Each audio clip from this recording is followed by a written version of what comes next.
Good afternoon. Welcome to this Thursday edition of Wire to Wire. Hello from the track announcer John G. Dooley alongside racing analyst Jimmy McDurney as we get set for today's 9-race program on the Thursday of Indiana Champions Week and the big day coming up here on Saturday starting at 11 a.m. I'm ready, John. I got my swag. Got my swag on.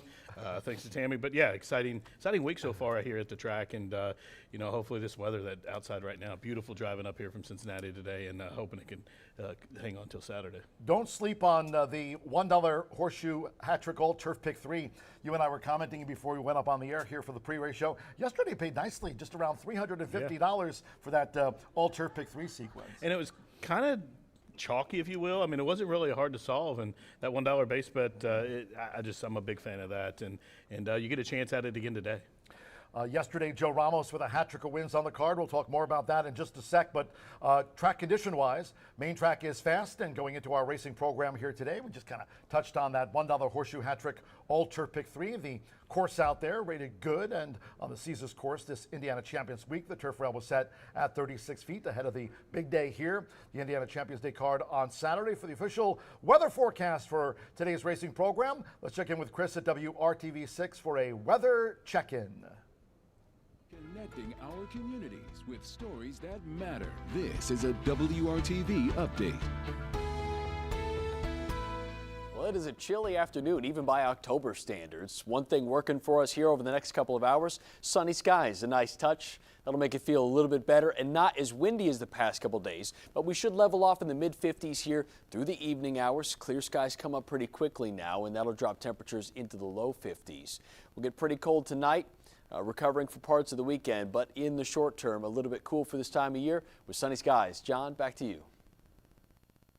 All right, Chris, appreciate that forecast for Looks today's racing fan. Yeah, sunny skies, 50s, and it's the 23rd of October, so kind of what we expect this time of the year. And as we mentioned, a fast main track, and we've got those turf races to look forward to. Joe Ramos, looking back to yesterday's racing program, coming off that, hat trick of wins, and Joe, he's won 8 races in the last 4 days here. Yeah, multiple two-time champion jockey here trying to, in one of the years he won it, John, I think he was like 8 down with 2 days to go or something and made the big run. So he's closing in on Fernando. Still has, 16 or 17 to find, but heating up right towards the end of the meet. And, hopefully for him and his agent that'll carry his business to the next town. Well, talking about agents and their jockeys, let's talk about Fernando de la Cruz. He tops the meet leaderboard yesterday, scoring his 100th victory of the season. Landed that century on board a horse by the name of Got a Notion to Drink, and I think if Fernando didn't do it on Get a Notion to Drink, his agent was ready to open up a six-pack. Absolutely.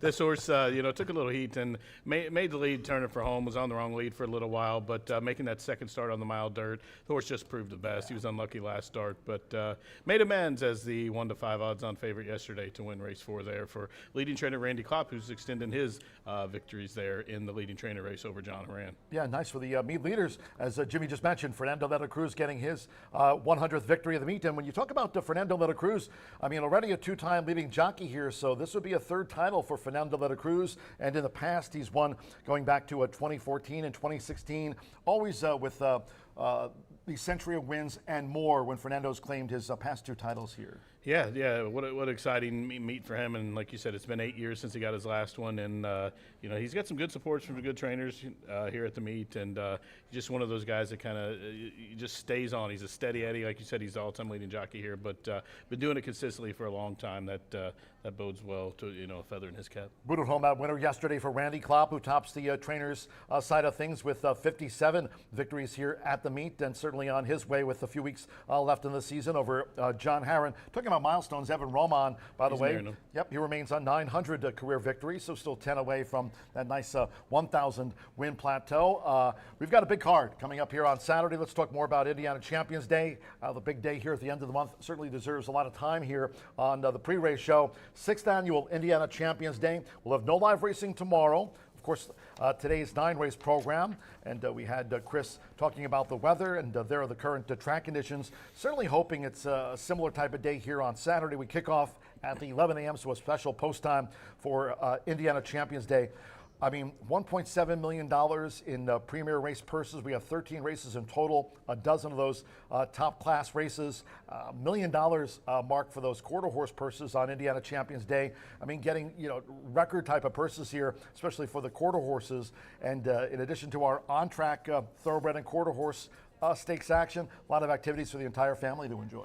Yeah, a lot of things. Like you said, you touched on that 1.7 million, and the richest ever quarter horse race here that day is a $359,000 race. But those trackside activities include, we're gonna have a cigar rolling station. We'll have that magic mirror selfie station, which I know you so love and make a point to get down there. I'll be getting my face painted. There's food trucks, winter circle promotions. We'll have giveaways and contests. A lot going on. If you haven't made your reservations, you need to do so quickly. Those are selling out. You need to get with Beth at 317-421-8801.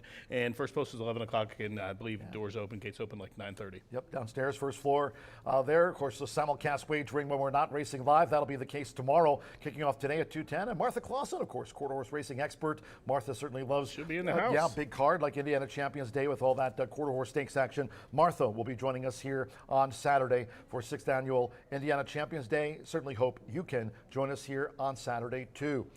We also want to remind everybody about, as we get into the final week of the season, Veterans Day coming up on November 11th. And in addition to the racing action here, a lot of activities, contests for the veterans that can join us here at the races, all for a terrific cause, as we also help out the Veteran Association here in the Hoosier State.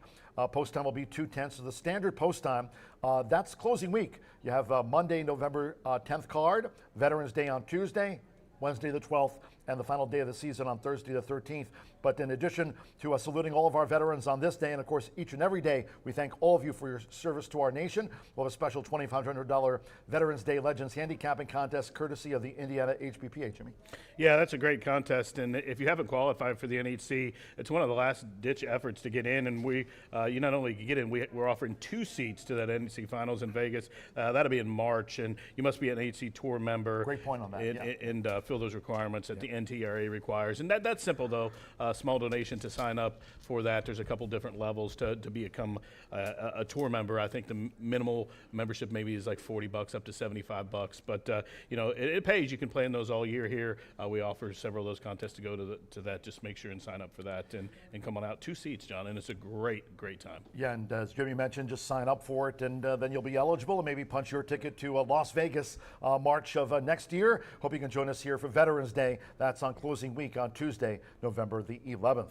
Thanks to our big sponsors this year, as we always salute Woodford Reserve, Tequila Herrador, of course, Jack Daniel's Blackberry. That'll be a signature drink here for Indiana Champions Day on Saturday. Also, Indiana Breed Development. Cheers for your support and all that you do here for our equine athletes. Murphy Trailer Sales. They are the winner's circle sponsor of racing here this season. Terrific customer service and loyalty since 1984. You can reach out to them at 765-361-8803.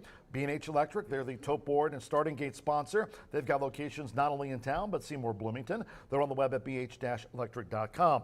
Indiana's Giant Hubler, with the dealership right down the road here in Shelbyville. Also, that location in Franklin. You can reach out to them on the web at drivehubler.com. Social media-wise, always key to follow us here, especially ahead of these big days, talking about Indiana Champions Day. Today, we're on Fox Sports 2, along with, of course, Belmont at the Big A, racing in New York on Fox Sports 2, America's Day at the Races. Great to be included as part of that broadcast, along with Racing Rachel on X. Also, you can follow me at John G. Dooley. Martha Clausen, as we mentioned, not only will be covering today's quarter horse final dash of the day at the 6 o'clock hour, Martha will be joining us here, coming in from Houston for Saturday's big quarter horse stakes action on Indiana Champions Day. And Brian Aragoni, just away this week. He'll be back soon. You can follow him on X at Mr. B Analyst, and also TrackWise. Certainly follow us in the run-up to Indiana Champions Day, not only on X. You can follow the track on Instagram and subscribe to our YouTube channel at Horseshoe Indianapolis Racing. And speaking of X, you're also on there at Jimmy_McInerney. Yeah, try to stay current with you youngsters. You know. I smashed the like button. I'm starting to figure it out a little bit. I was going to say, Chris's weather forecast talking about it being in the 50s. Yeah, me too. Okay, main track is fast. Turf course rated good out there on that Caesars course. Turf rail set. It's been set this Indiana Champions Week at 36 feet, and we'll have the opener due off in just over a half hour from now. Quick commercial break here on this Thursday edition of Wire to Wire, wrapping up a 3-day stretch. But again, don't forget, we'll have the big 6th annual Indiana Champions Day card coming up here on Saturday with the 11 o'clock kickoff, off today at 2:10. After a quick timeout, Jimmy McInerney, and you've been coming close in the pick 5, so Yeah. we'll see what you got. Horseshoes and hand grenades. Maybe I've been closer to the first 4 the last couple of days, so maybe play rolling doubles early, but we'll try to close it out today. Quick TO back with the G Mac block right after this. Horseshoe Indianapolis is saluting all man. veterans Thank you, Tuesday, all, man. November 11th with a special Veterans Day racing program at 2:10 p.m. Nationally known handicappers place wagers into the Pick 5 to raise funding for Hoosier veterans and families. Plus, play in the $2,500 Veterans Day handicapping contest, sponsored by Indiana HBPA. Let's salute the veterans Tuesday, November 11th at Horseshoe Indianapolis, located off I-74 and exit 109 in Shelbyville. More information available on social media at HS Indy Racing.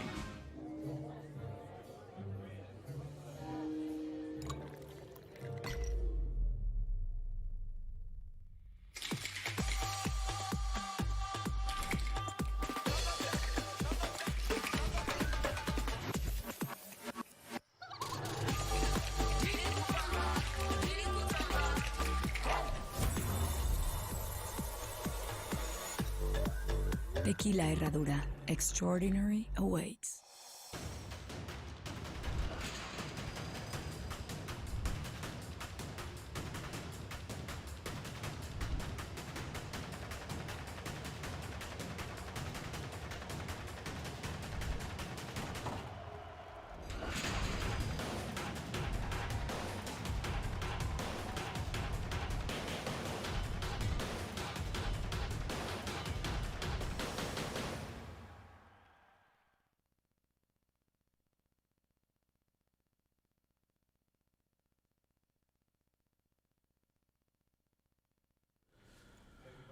Welcome back to the second half of the Wire to Wire show. Jimmy Mack coming at you here from the studios. 29 minutes to post for race number 1. We are fast on the main. The turf course listed as good. That turf rail set at 36 feet. Good quality card here. The first 8 races for the thoroughbreds. The 9th and final dash for the cash will be a quarter horse event, and pretty good card. The weather couldn't be any better for this time of year. Upper 50 degrees here, and just a beautiful skies right now, and looking forward to a great afternoon here as we kick off this Thursday card in 29 minutes. Of course, don't forget that Champions Day coming up on Saturday, 11 a.m. post time with that 13 race card. The first 7 for the thoroughbreds. The back half of the card will be loaded with some real high quality quarter horse race action. But we'll kick it off today here in 28 minutes with a 2-year-old allowance, the Philly 2-year-olds, a winner's race. One of the just a handful of those have went throughout the country. I think we've made 3 of them here at the meeting. But 2-year-old winners taken to the track to go 6 furlongs in the opener. There is a scratch of the 8 gigabit, and it does kick off the 50-cent pick 5. In the first 5 races on the card here, John spoke that we've been close the last couple of days. Got the first 4 winners, just couldn't close it out. But Rachel had a good day yesterday. She I think kicked it off 4 for 4 in the first few races, and then ended up 5 for 10. So hopefully we can still put you on some winners today. And I threw together a ticket in the early, and I spread out a little bit. I had a couple of strong opinions in the middle part, and so we're going to try to take this one down here early. We're going to spread here in the opener and use much of the field. Generally, I don't like, I'm going against my rule. If you're using more than half the field, that's one of my biggest things. If you're using more than half the field, just hit the all button, because you obviously don't have a real strong opinion. But I was confident, I could throw one out. But those are actually the ones that you want to win. Generally, you want the ones to win that nobody else can get to either. So if you're playing a lot and you can afford it, budgetary reasons, I just couldn't use this horse. But I'm using every horse in race number 1. but the 2 and 6. So we'll use number 1 Special Sauce, who is going to take all the money. Currently, right now, is 8-5, 9-5 on the morning line. Debuted for the Riv at Hawthorne and ran a really big number at the 5.5 furlong distance. And as the race got longer, it kept getting stronger. So increasing to the 6 furlong distance here, I don't think I'll hurt this horse at all. Emily's Joy, I'll use the 3 horse in there. Want a couple in here for Israel Acevedo. Breaking right alongside Magic Seeker Chris Amy. This horse has been facing some good horses in Kentucky. Did break the maiden here convincingly by 4.5 lengths, and then they took the horse to Churchill, and then subsequently Keeneland on the drop for the 40. But ran okay, ran fourth, beaten 5 lengths. Number came back well. The horse should be on or near the lead. Then also we'll use number 7, Law and Disorder. This one I think is going to be ignored at the windows a little bit. Currently taking some support though, as I see the horse has gone 3.5 to 1. But Law and Disorder 10 to 1 I think will benefit from a hot pace and should sit just off of them, well drawn to the outside of them, and did take a lot of money on debut there in Altoona, Iowa at Prairie Meadows on September 13th when the horse rallied from just off the pace to win. Was a 6-horse field, but did show some tenacity, and she was really gaming that effort. And for me to see Doug Anderson, a longtime trainer, very, very good trainer, to think enough of that horse to bring it all the way here for this non-2 shows me that he likes the horse. So that's enough for me. I'm going to use her as well. So we'll go 1, 3, 4, 5, 7 here in race number 1 to kick off this 50-cent early pick 5. Race number 2, we're going to stick with the 2-year-old theme, but it's going to be maiden 2-year-old, a restricted maiden special weight, meaning none of the horses are eligible to be claimed. It is a mile distance in race number 2. Take out the 7 Saratoga Slack. The 7 unfortunately is out, and it's a horse I did like a lot in that race. So that takes me down just a couple of horses in there. Number 2, Pattern Approach. This is 1 of 2 in here for Brad Cox. Brad Cox's other horse, of course, is that $1 million purchase from that yearling Saratoga sale, the 4 Valiant. But I figured a lot of money's going to be on that one, and so far the horse really hasn't shown up. So maybe had an excuse, or maybe just taking time to come around. But I figure the most of the money's going to be on there, and I'm going to try to scoop here and use number 2, Pattern Approach. Marcelino has the call for Brad. Horse has great pedigree by Audible out of a Candy Ride mare, so the distance shouldn't be no worries here for this one. Good work patterns. I always like when Brad ships these horses up that has the Churchill Downs work. For me, I feel like most of the main horses are probably stabled at Churchill, training under his eye, but it's maybe just my guess. But the horse is well-bred, homebred here for Autry and the team Autry, in fact, for Brad Cox here. But this one I think you have to use 8 to 1 on the morning line on a Brad Cox firster with a pedigree like that. I want it on every ticket. Now, number 3, Mark, is 1 of 2 in here for the nation's all-time leading trainer, the Hall of Famer Steve Asmussen, and Joseph Ramos. We spoke about Ramos. He's had a few wins the last few days here of racing. I think maybe 8 wins in the last 4 days. So averaging a couple a day, and Mark is one that was another decent purchase, $180,000 purchase as a yearling. Again, another Candy Ride out of a gemologist mare, so pedigree for days here. This one has been working here locally. Does shows a good series of work progressions. I did myself actually see this horse work here. I think maybe it was 4 or 5 days ago, beginning of the week, and worked very well. And I liked the way the horse galloped out and did it well within himself. It wasn't one of those works where you see these horses. Sometimes you'll see a bullet work, but if you don't go back and watch the works, if they're not readily available online, or you don't witness a person, you really don't know. So a bullet can be a bullet, but how did they do it is what I'm more concerned about. Were they all out to work that well? Or did they work well within hand and gallop out and, show that they had some left and did it without being urged? That's more what I look for, and that's what Mark did that day that catch my eye, and that's why I'm going to use that horse at 4 to 1. I'm only going those 2 deep in the second race, the 2 and 3. Now, race number 3, there is a scratch of the 1, King of Kentucky, and I'm going to use the horse that probably everybody else in the country is using, and that's number 3, Cupid's Runaway. This was the horse of the meet here last year. Currently, he's won 5 this year. Now, 5 from 7 starts lifetime. How about this? 13 wins from 17 starts. All he does is win. So I'm going to ride the train, Cupid's Runaway. Why he's still eligible for these starters, I'm going to go along with him.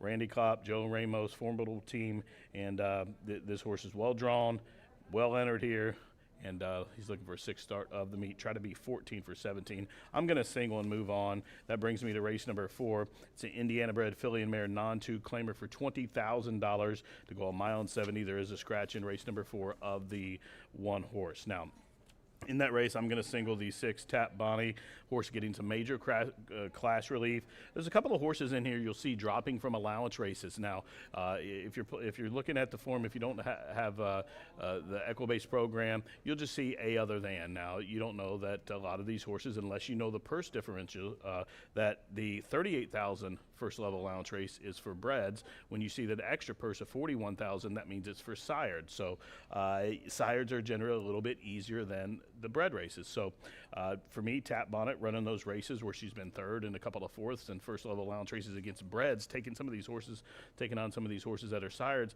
it's class relief in itself. And we're dropping down for the $20,000. Tap Bonnet, I think it's her race to lose, and barring not breaking well or something happen and getting just absolutely sequestered in traffic, I think Tap Bonnet is a swish in race 4. That brings us to the 5th race, where we'll head out to the turf course for a mile turf distance to go over that Caesars course, 36 feet. Again, that rail setting is out. Don't forget, race number 5 does start that Itoba $1 pick 4. And in the 5th race, I really don't have any strong opinions. There's a couple of horses I like, but going short like we did in those middle legs, you're going to want a horse to bust out here to try to make a sizable return. And this is one of the races I think historically it can happen here. The cheaper claimers on the turf, anything can happen. Sometimes, we have a good surface here, and some horses doesn't like to give in the ground. Some don't like soft ground. Some relish it.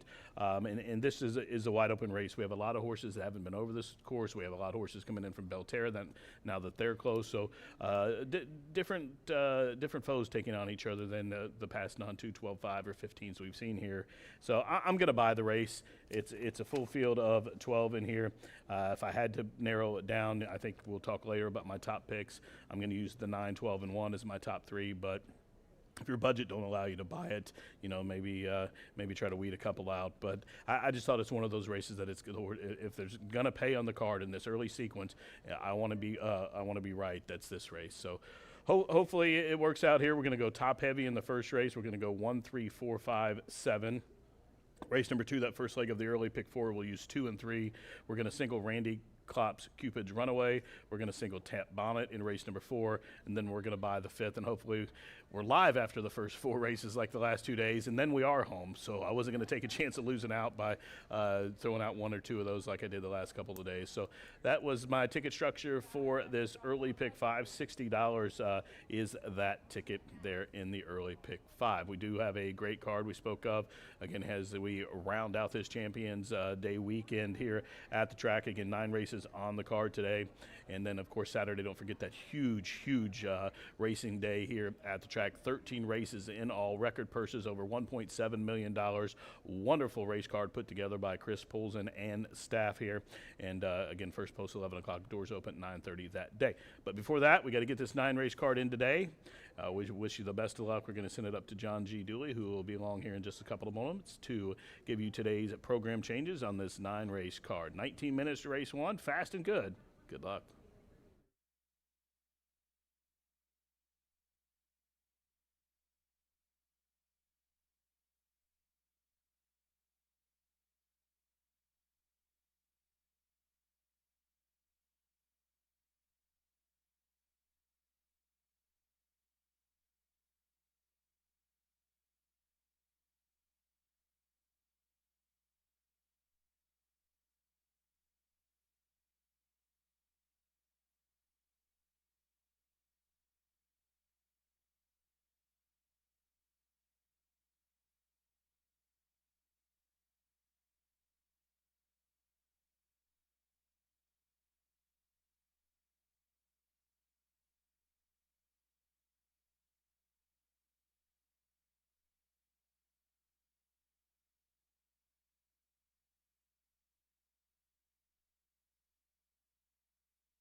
Good afternoon from Horseshoe Indianapolis.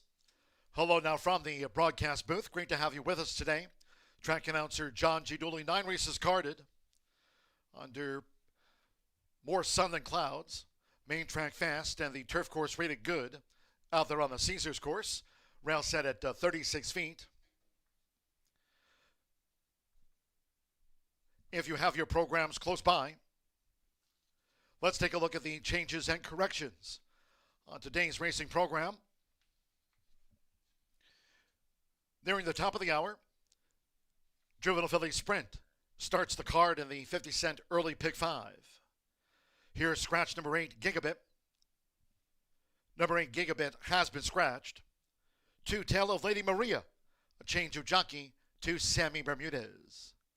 Sammy Bermudez will ride number 2, Tale of Lady Maria. Scratch the 8 from the first. And the second of 9 today, on this Thursday of Indiana Champions Week, in the maiden juvenile mile. Scratch number 7, Saratoga Slack. Number 7, Saratoga Slack, has been scratched. Number 5, Undertaker, a change of jockey to Jesus Castanon. Jesus Castanon, number 5, Undertaker. After the maiden juvenile mile, third race sprint, number 1, King of Kentucky, has been scratched. Scratch number 1, King of Kentucky. Fourth race starts the 50-cent late pick 5. Here's scratch number 1, Total Luna Eclipse. Number 1, Total Luna Eclipse, has been scratched. Fifth race starts off the $1 Itoba late pick 4. And in the turf mile, scratch the also eligibles. 13, Romantic Lead. 14, Four Flag. 15, Light Crude. And 16, Pelagio. Scratch the also eligibles. Jockey changes. Number 6, Chances Taken. The jockey will be Coco Merja. Coco Merja on 6, Chances Taken. Number 8, Rancho. The jockey there, Joe Ramos. Joe Ramos rides the 8, Rancho. And 11, Spun Sun, make the rider Mitchell Murrell. Mitchell Murrell rides number 11, Spun Sun, in the turf mile.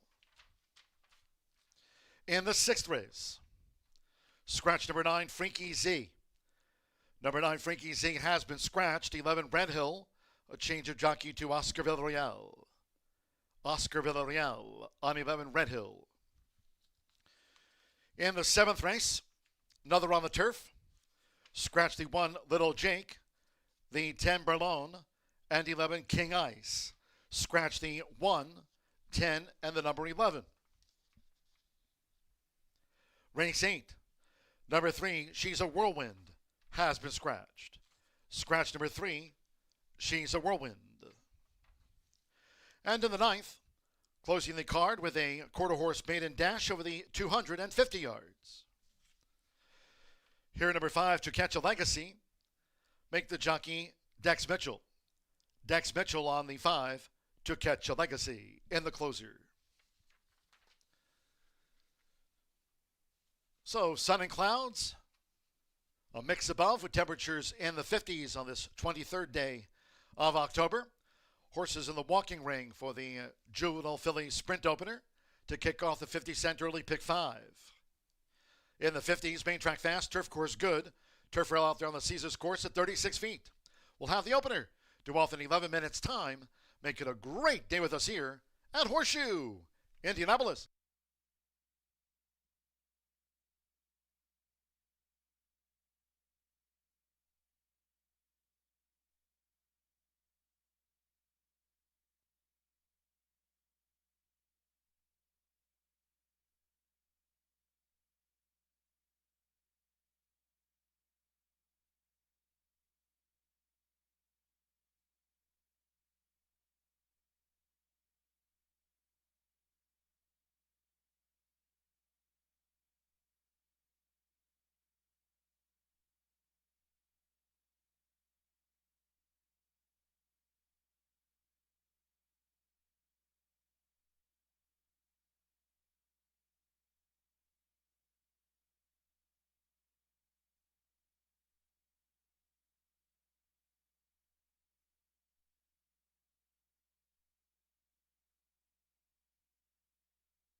Horseshoe Indianapolis paddock judge Brandy Bell with a call for Riders Up.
The horses now stepping onto the track for the first race.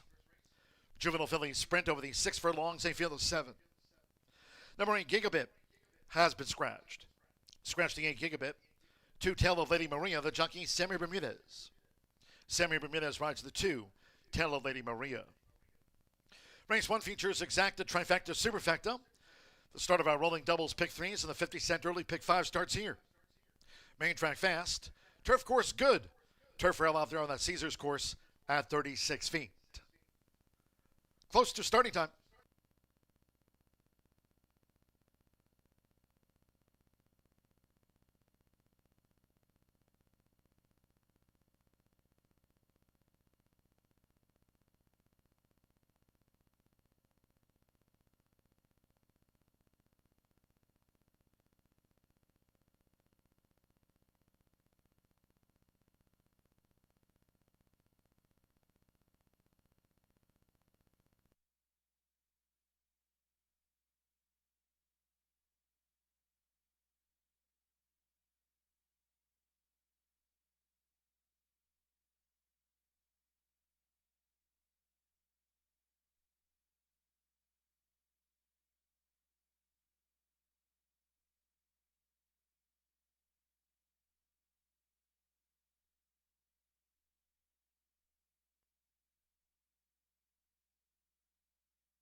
The horses are approaching the starting gate.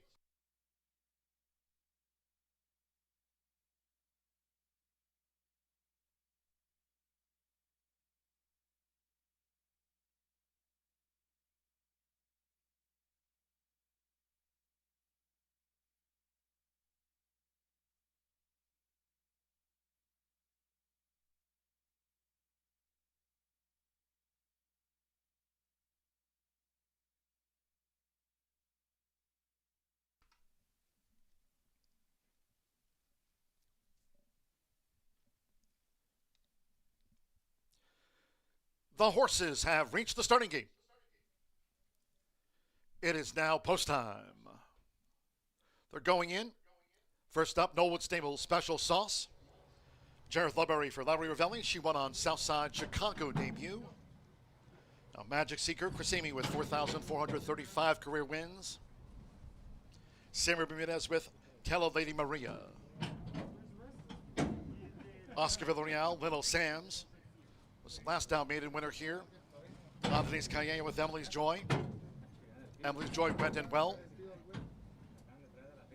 Main track fast, two back. Santo Sanjor, Pietro Preciosa. The daughter of Maxfield was a debut winner here in May. And one more. Law and Disorder. Fernando Little Cruz scored his 100th win of the meet on yesterday's America's Day at the Races. Hello to all. Great to have you with us. Here comes the first. They're in the gate. Boing. Running at Horseshoe Indianapolis, and Special Sauce was a bit slow to go. Fast start for Little Sam's, and Magic Seeker is right there now for Chris Amy, and Magic Seeker sped to the front. Leads here, Little Sam staying close on the outside. Special Sauce now has gained third for Jareth Ludbury. Law and Disorder in the red cap as they make this dash past the half-mile pole. Pietro Preciosa is next as they enter the far turn. We trail back then to Tell Lady Maria, and Emily's Joy trails here in the Thursday opener. The quarter 22.18 seconds with 3 furlongs to go, and Magic Seeker just leads. Little Sam's has been right there with Magic Seeker, and here's Special Sauce, and she's gearing up for a run on the outside as these fillies come past the quarter pole. 6 clear from Law and Disorder and Pietro Preciosa. Then Emily's Joy and Tell Lady Maria is last.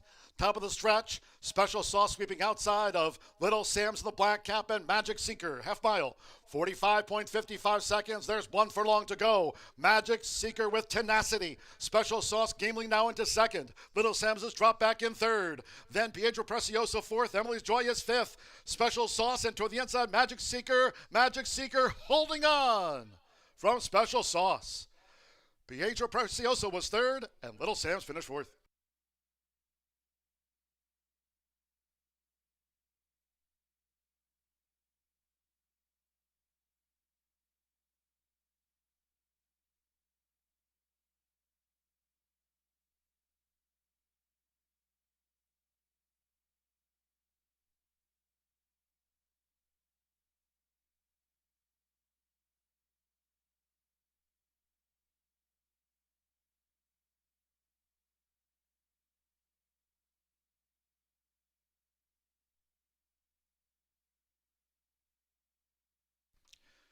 $111.85 after the juvenile filly sprint. $111.85 for 165. First, number 4, Magic Seeker at 3-1. Number 1, Special Sauce at 4-5. The first favorite was the runner-up. 6, Pietro Preciosa, 35-1 third. And number 5, Little Sam's, 6-1 fourth. Hold all tickets until official. Winner of now 4,436 career races. Chris Amy teams with Brittany Vandenberg. Magic Seeker, a 3-1 winner.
The result of the first race official.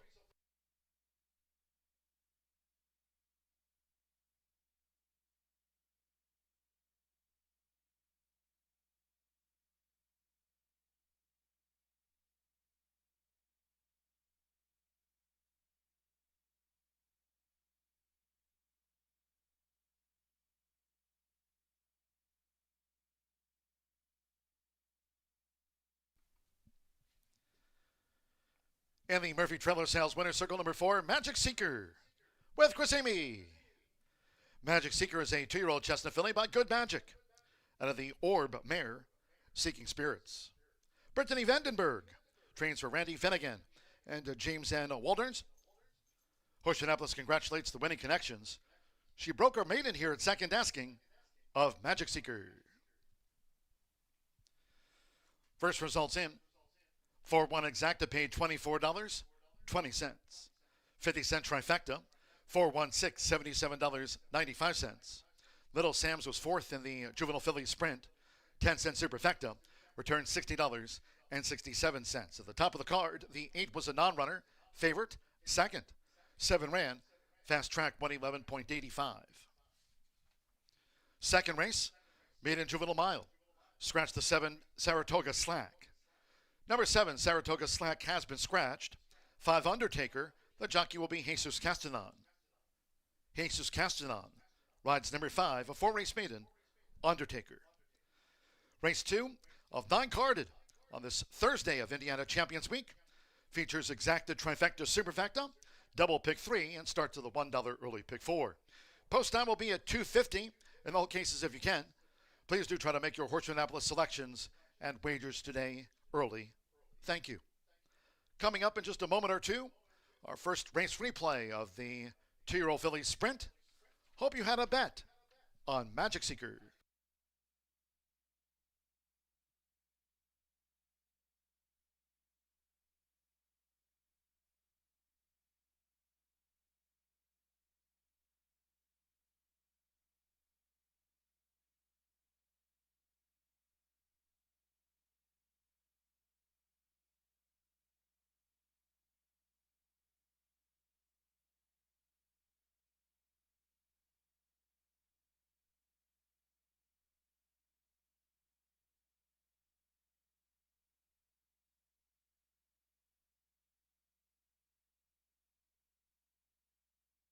First, they're in the gate. Running at Horseshoe Indianapolis, and Special Sauce was a bit slow to go. Fast start for Little Sam's, and Magic Seeker is right there now for Chris Amy, and Magic Seeker sped to the front. Leads here, Little Sam staying close on the outside. Special Sauce now has gained third for Jareth Ludbury. Law and Disorder in the red cap as they make this dash past the half-mile pole. Pietro Preciosa is next as they enter the far turn. We trail back then to Tell of Lady Maria, and Emily's Joy trails here in the Thursday opener.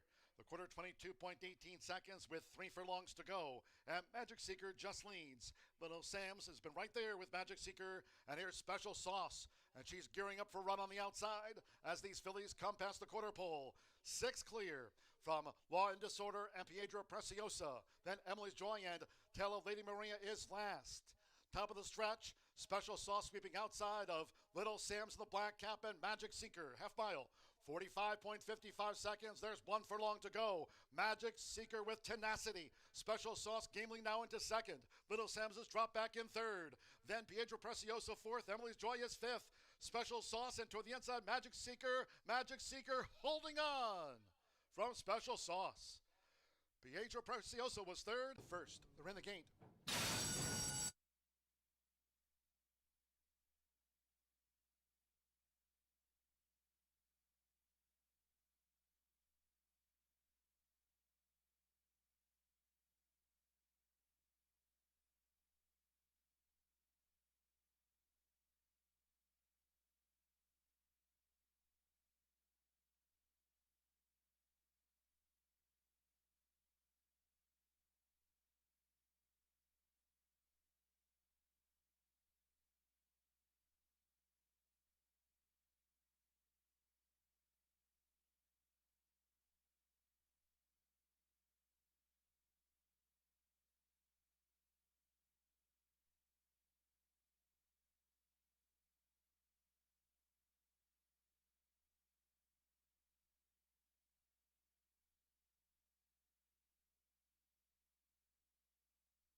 Hello and welcome to this week's quarter horse themed Nathan Horse Racing History Minute.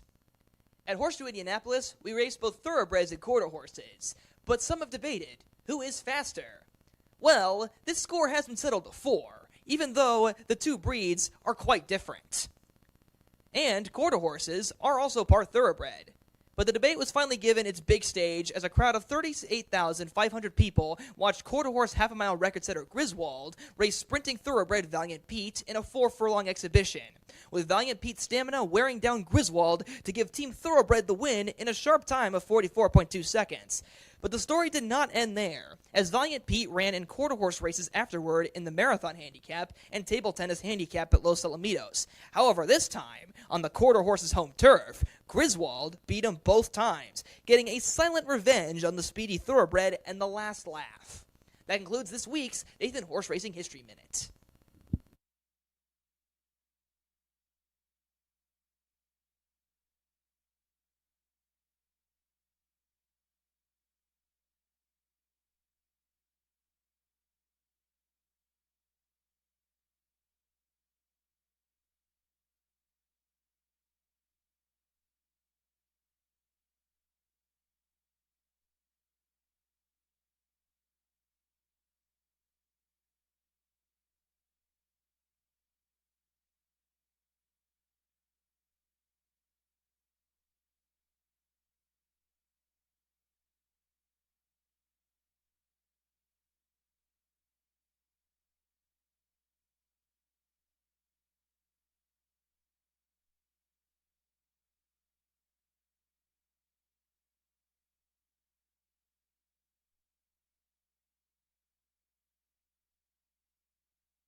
What a gritty performance there in the openers. That filly, 2-year-old filly, now a perfect 2 for 2 here at the shoe. Just pinning those ears back and refusing to give up. Roused by Chris Amy for BVB there in race number 1. 3-1 to start off the show as we move on to race number 2, where we'll start the $1 pick 4 in races 2, 3, 4, and 5. Race number 2, this is another 2-year-old event, but for maidens. Maidens to go a mile on the main, fast main surface, and there's a scratch of the 7 Saratoga Slack. So down to a field of 7 in here with the defection of the 7. And right now 8-5 on Valiant. Figured that one would have a lot of support. That one, in fact, always takes some support at the windows. It was $1 million yearling purchase at Saratoga. I'm going to use the horse, but I'm also going to try to beat the horse. Number 2, Pattern Approach is where I'm going to start. This one comes from the same barn as the current 8-5 favorite. Number 2, Pattern Approach from the Eclipse Award-winning trainer Brad Cox's stable. This one is a homebred by Rick and Jeff Autry, son of Audible, out of that Candy Ride mare named Sweeter Than Candy that I believe Rick owned that horse with Hollendorfer, if my memory serves correct. But this one is out of that dam I just mentioned, Sweeter Than Candy, who's had 3 to the races, a couple of them winners, and Brad Cox hits at a high percentage in almost every applicable category. Currently 31% at the meet with the wind strike, 31% at the dirt route strike, 63% in the money, always a threat. And this one comes in from Churchill Downs with a good series of works and a really good looking 2-year-old there in the paddock being led around. We'll get Marcelina Pedrosa. I like that this horse was 8-1 morning line. Now I know we're going to lose, probably 8 points or whatever with the 7 being scratched, but is taking some support here down to 5-1. Now it goes 6-1 as we speak. But I'm going to take a flyer here, Pattern Approach, drawn to the inside here in race 2. Now, breaking right to the outside of that one is another firster, and from another very good barn that is a very good trainer. In fact, the Hall of Famer. In fact, the all-time winningest trainer in the history of the sport, Steve Asmussen. He'll give a leg up to Joe Ramos, who's been winning some races here as of late. And this is a chestnut son of Candy Ride out of a gemologist mare. And when Candy Ride horses, they always fare very well, and this one has a good series of works here at the track locally. So been working over the track that he's going to run at. He gets to run right out of his own stall, and seems to be taking all in stride here in the paddock, as most all Steve's horses do. You'll see all Steve's horses, he's one of a very handful of trainers at school. All their horses in between races, the starting gate, he brings them all to the paddock here. This horse probably schooled yesterday or the day before if I had to bet on it, but certainly acting like a pro here in the paddock. And another one, like I said, good pedigree, Candy Ride out of a gemologist mare, and I look for this horse to run a big effort here in race number 2. Now the horse has taken all the support right to the outside of them. We're going to go 2, 3, 4. That's number 4. That's the $1 million purchase, $1 million yearling purchase at Saratoga. Debuted at Ellis Park at a sprint distance and didn't fare all that well. Was 7th beaten 12 lengths, but obviously the horse probably wants more ground, according to pedigree. And got more ground when he came here on September 9th and went to the lead and didn't sustain that drive, but did fight on okay, did take some heat and fought on to be 4th, beaten 4 3/4 lengths. That wasn't an easy race. That horse that day, Grand Mahogany from Will Walden's barn, went to Keeneland in the next start in a first level allowance race and ran 3rd and was just barely beaten. The horse that was 2nd, I believe that's another Brad Cox horse, Arabia Wild. She's a half to Protonico and has had a pair of 2nd place finishes in her 2 career starts, or his rather. But I think that this one should move forward. That second start at the route distance here for Valiant, that $1 million purchase. Brad hits at 28% in that category when stretching a horse out for the second time. So a lot of upside here on this one. Short price though, even money. But if you're going to play the $1 pick 4, those are the 3 horses I'd probably key in on. What a really contentious race here. So really strong pedigrees, really strong purchases at the sales here in terms of dollars. And how about the connections? You get the nation's all-time leading trainer, a Hall of Famer. You get a multiple Eclipse Award winning trainer, and some top jockeys here squaring off for these 7 2-year-olds to go a mile here in race number 2. It does start, like I said, the low takeout $1 early pick 4 in races 2, 3, 4, and 5. I'm going to try to beat the current favorite. Won't be surprised if the horse runs out the screen, but I'm going to try to beat it and take a little pattern approach here at 7-1. Good luck.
Maiden 2-year-olds onto the track for the second race.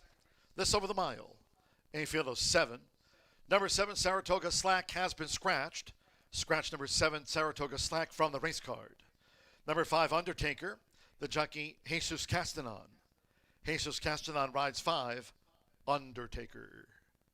Exacta, trifecta, superfecta, double pick 3. Maiden Juvenile Mile starts the $1 early pick 4. Main track fast, turf course good, turf rail on the Caesars course at 36 feet. This Indiana Champions Week, 3 minutes to post time, 3 minutes to the off.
The horses are approaching the starting gate.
The horses have reached the starting gate. It is now post time. They're going in. Valiant, Fernando de la Cruz, the meet leader for Brad Cox. Santo Sanjo, Hard to Blame, is in. Now Jesus Castanon, Undertaker, a 4-race maiden, loading for the mile. Celino Mendoza Jr. with Pattern Approach. Will be Brad Cox too. You just heard from his assistant Ricky Giannini on America's Day Anthem Races. Now Mark. Joe Ramos scored a hat trick here on Wednesday's card, now with 84 wins at the meet. One more Alberto Burgos and Golden Hurricane. Like Mark, both debut for the Hall of Famer Steve Asmussen. Seconds of the day, they're in the gate. They're off. Pattern Approach was slow to go, drifts back to last. Valiant sharply away.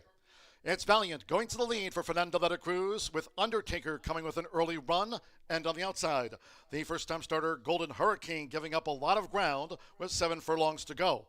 And right there is Hard to Blame toward the inside. At the 6.5, it's Valiant. Has made a very easy early lead here. It's Valiant who dictates terms to Undertaker, staying close with Tazzy in third as they go up the back. Hard to Blame is running in fourth by 4. Then toward the inside is Mark, who's joined on the outside by Golden Hurricane, while Pattern Approach has dropped back to last. The first two of 8 furlongs in 24.41 seconds. Making this run toward the half-mile pole, Valiant. In charge here of the maiden juvenile mile, it's Valiant who leads. Undertaker with Tazzy in the purple cap. Nearest the inside is Hard to Blame in fourth. They have inside a half-mile to go. It's a brink of 5 more to Mark in turn 3 to Golden Hurricane, and Pattern Approach being asked to pick up from out of last. Half-mile for Valiant. 47.91 seconds. Now at the 2.5. Valiant and Undertaker continues to pursue. Tazzy on the outside and Hard to Blame. Mark is 6 lengths off this leader, Valiant, as they straighten away. Then further back to Pattern Approach, and Golden Hurricane has tailed off 3/4 for Valiant. 1 minute 12.71 seconds. Fernando de la Cruz and the son of Into Mischief. It's Valiant into this final Horseshoe Indianapolis furlong by 3. Leads Tazzy, and Valiant is kicking away now from Tazzy, and toward the inside, Hard to Blame. They're close to home. And the third time will be the charm for the $1 million yearling, Valiant. And all the way winner by 5 from Tazzy. Hard to Blame third, Mark back in fourth.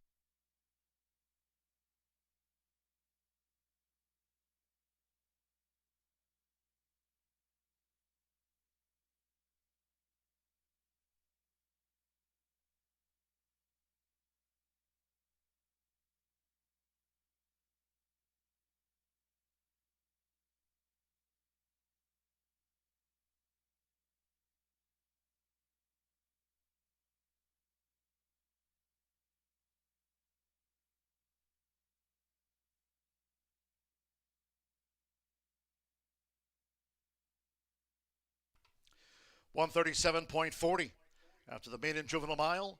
4.6134 Valiant. 3 to 5 first. Number 6 Tazzy. 59 to 1 second. Good effort. No catching Valiant. Wire to wire. Number 1, Hard to Blame. At 7 to 2 was third. And the 3, Mark, making his bow. 5 to 1 fourth after the mile. 137.40. A 101st victory here this season for Fernando de la Cruz. Here for Brad Cox. Valiant for Grandview Equine. Ellen J. Foxwoods. And Hubert Vester. $1 million yearling. Valiant home here at the shoe.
Brad Cox, assistant trainer here on the grounds, is Ricky Giannini.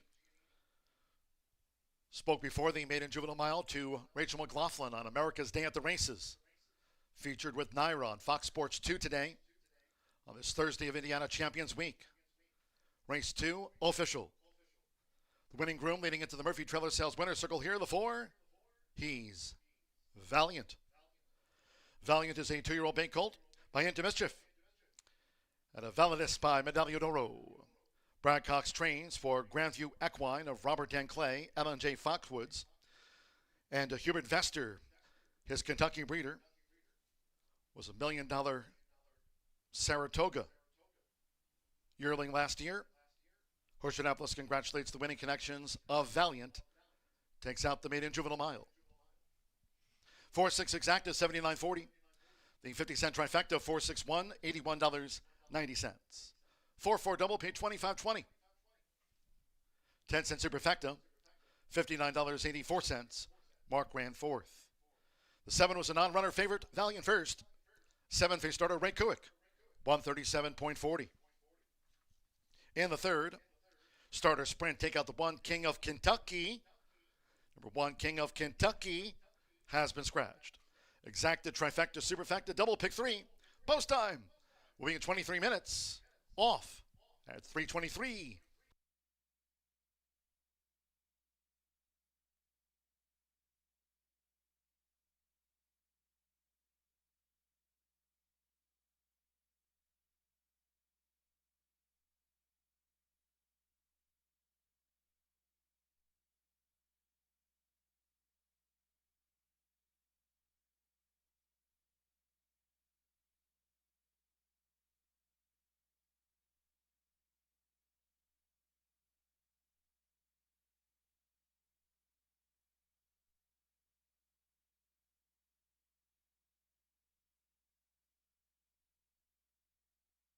In the gate.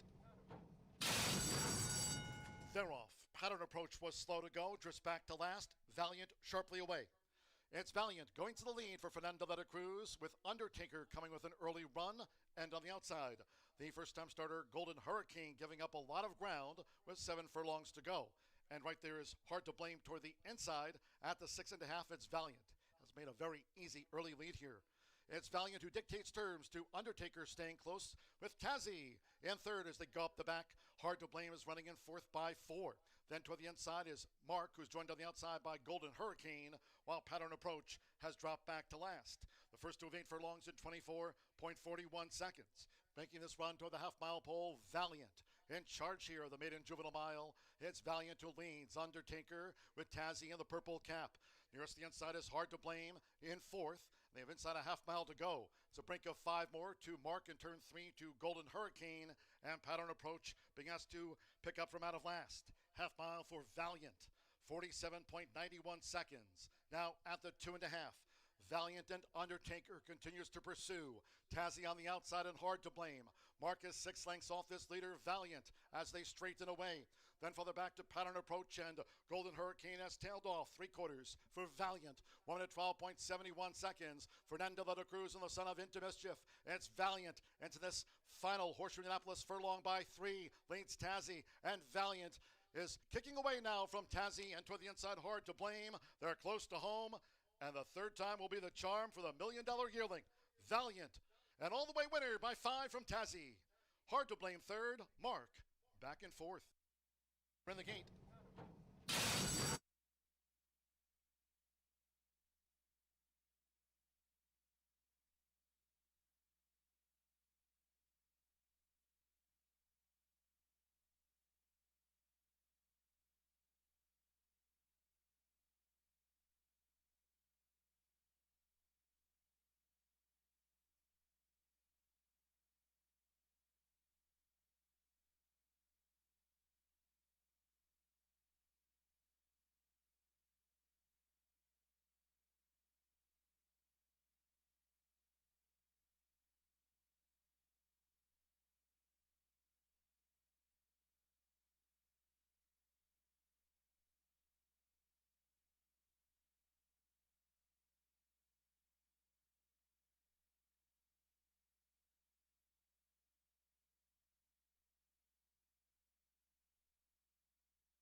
See the state's top thoroughbreds and quarter horses compete for year-end honors in the 6th Annual Indiana Champions Day, Saturday, October 25th at Horseshoe Indianapolis. Plus, enjoy a free cigar rolling station with those 21 years of age and older, along with handicapping contests, $3,000 mega bet wagers, winner's circle giveaways, and more.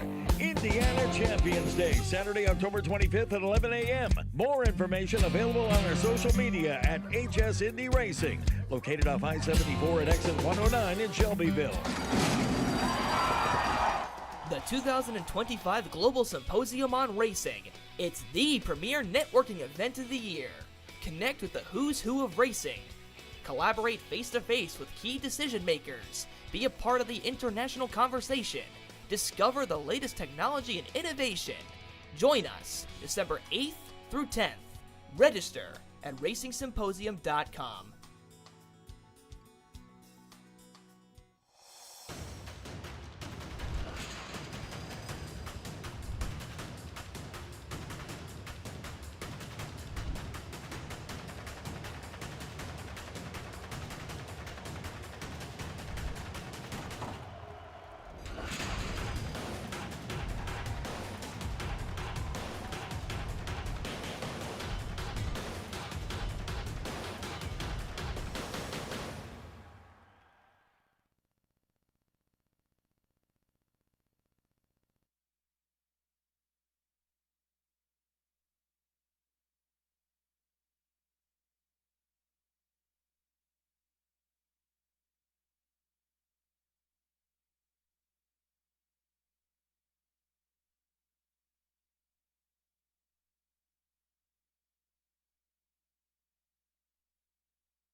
Valiant handles his business today in that second start going around and ground, and what an impressive performance there as he breaks his maiden and goes gate to wire. 340 on the winner. However, the exact in just that short field paid $79.40. Good effort there from that Tony Duran charge, who I know they've always liked on that dirt route debut to run in there at a big price for second. $79.40 on an exacta with a 340 horse on top. What a payout, and I'm hoping maybe we can get that kind of payout here because the horse on top is going to be a short price. Don't think we'll get 340 though. Race number 3 coming up, a starter optional claimer. This is a nickel starter with an optional $8,000 claiming tag to go 5 1/2 furlong. Starter meaning horses have started for a certain price, in this case $5,000 in the last 2 years, 2024 or 2025, to become eligible for that starter condition, or they're simply entered for a claiming price of $8,000. Now, in this race, scratch number 1, King of Kentucky. Field of 7 remains 6 foes to take on the 1-9 Cupid's Runaway. Cupid's Runaway, I believe, was the horse of the meet last year, in contention this meet, has 5 winners this meet. Overall, he's 13 for 17 in his lifetime, and the little Energizer Bunny just keeps ticking. He's a 5-year-old chestnut son of Cupid out of a Bowman's Band mare. Trained by the leading trainer, Randy Klopp. Joe Ramos, who's been aboard for the last 3 straight wins, has the return call, and not really much more to say on this one other than it's going to be double tough to beat here. The horse is versatile, can go to the lead, has shown he can win wire to wire. If he needs to take pressure, he can take pressure. If he needs to back off, he will rate and relax and come running. And just a lot of like from this horse. That you see a horse like this that just shows up and does his job every time, and when they turn for home, I think we'll be looking at that White Blaze, and the rest of them will be looking at the tail end of Cupid's Runaway here in race number 3. Now for second, I'm going to take a flyer here, 31-1. Now, very rarely do you see a 31-1 shot who's third choice in the race, but number 8, Golden Hornet, is just that. Now, this one's a 6-time winner with 4 second-place finishes and 3 third-place finishes, so 13 for 23 in the money. A practical horse at that in his own right, $233,000 on his card, a 6-year-old son of Flatter, racing for Israel Garcia, who's had 8 wins at the meet, and this one was a winner 2 back in a conditional 10 claimer on September 24th.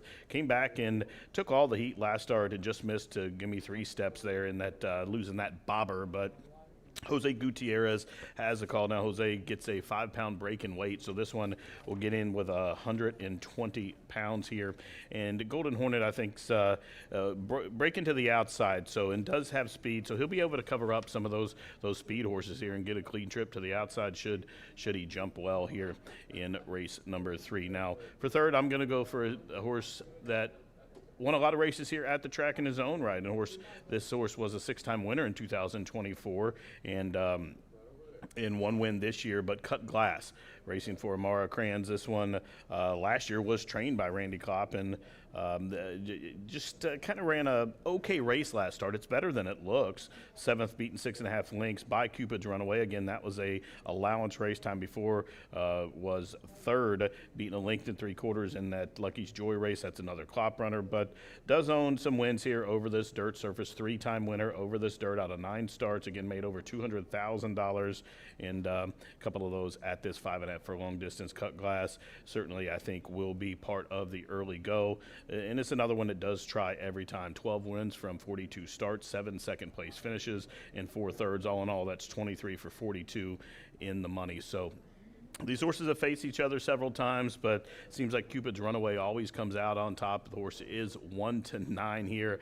How do you turn 1-9 into some money? Maybe play an exacta like I just spoke about in race number 2 and try to get a price horse underneath, or you try to beat him, or you just use the horse on top, play a bet like the roll and double here, or the roll and pick 3, and try to add some value in the next couple of starts. Sometimes, you just have to take the inevitable and take a free space. But I can understand if you want to try to beat him, because there's going to be a lot of money on this horse, and there'll probably be a lot of money in the whips, the win, place, and show pools. And if a horse like that could stumble or have an off day, you could get rewarded. But I'm going with him. I'm all about Cupid's Runaway here. Free space for me, and I look for this horse to pick up lifetime victory number 14 out of 18 career starts. Just about 5 minutes, race number 3. They should be on the track momentarily here.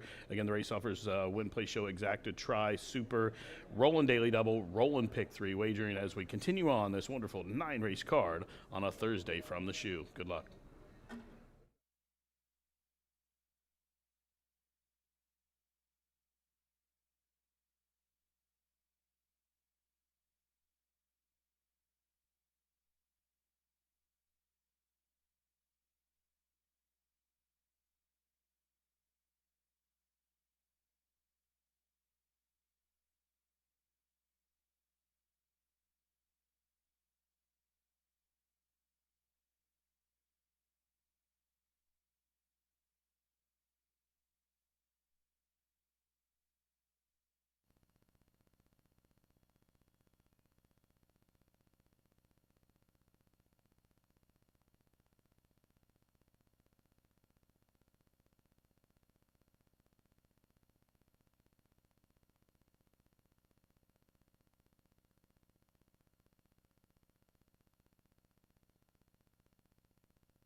The horses stepping onto the track for the third race.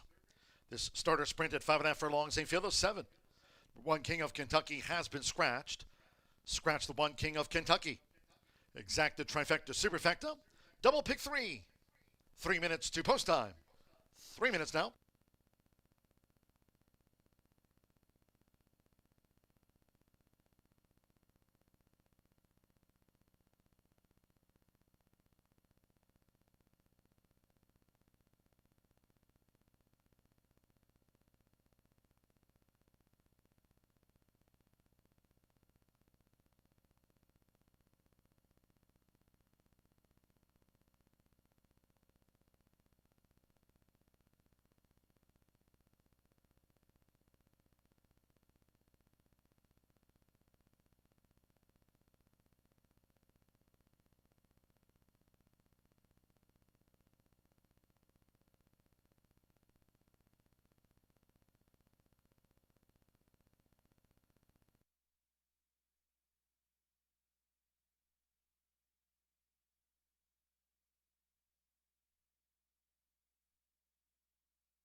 Less than 1 minute to post time. Less than 1 minute.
The horses are approaching the starting gate.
The horses have reached the starting gate. It is now post time. Loading for the starter sprint. Alberto Burgos with El Rosilo, the first of 7 to move into the starting gate. Santo Sanjor with Zappinit. Cubans Runaway. Joe Ramos for leading trainer Randy Klopp with 55 wins here this season. Luis Contreras with Cut Glass. Brendan O'Kane. Coco Merger with El Peje.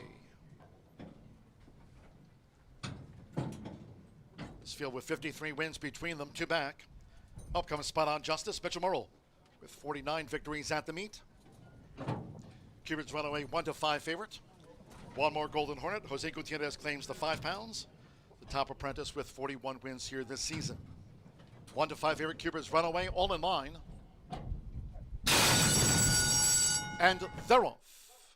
And a fast start for between horses Zappin' It, quickly headed by Cupid's Runaway, Cut Glass, and Golden Hornet also vying for the early lead as they scramble for it, just being led now by Golden Hornet on the outside. It's taking a short lead from Cut Glass past the half-mile pole, Joe Ramos, and the favorite 13-time winner, Cupid's Runaway, now running in third at the 3.5. Then on the outside is Spot On Justice, with in between horses Zappin' It. The trailers are El Peje and El Rosilo is last. They round the far turn, Golden Hornet and Cut Glass, and they take this confrontation head-to-head now on the edge of the quarter pole. While racing 3 clear from Spot On Justice and Cupid's Runaway, they're a joint third as Golden Hornet and Cut Glass level up together. And then further back to El Rosilo with Zappinit and El Peje. Coming down to the final furlong. It's been Golden Hornet in a cutthroat battle with Cut Glass as Cupid's Runaway is now picking them up past the 16th. Spot On Justice and then El Rosilo. They're close to home. And here is Cupid's Runaway, the Indiana bred sprinter, making it a 6-timer at the meet. Cupid's Runaway has beaten Cut Glass, then Spot On Justice and El Rosilo.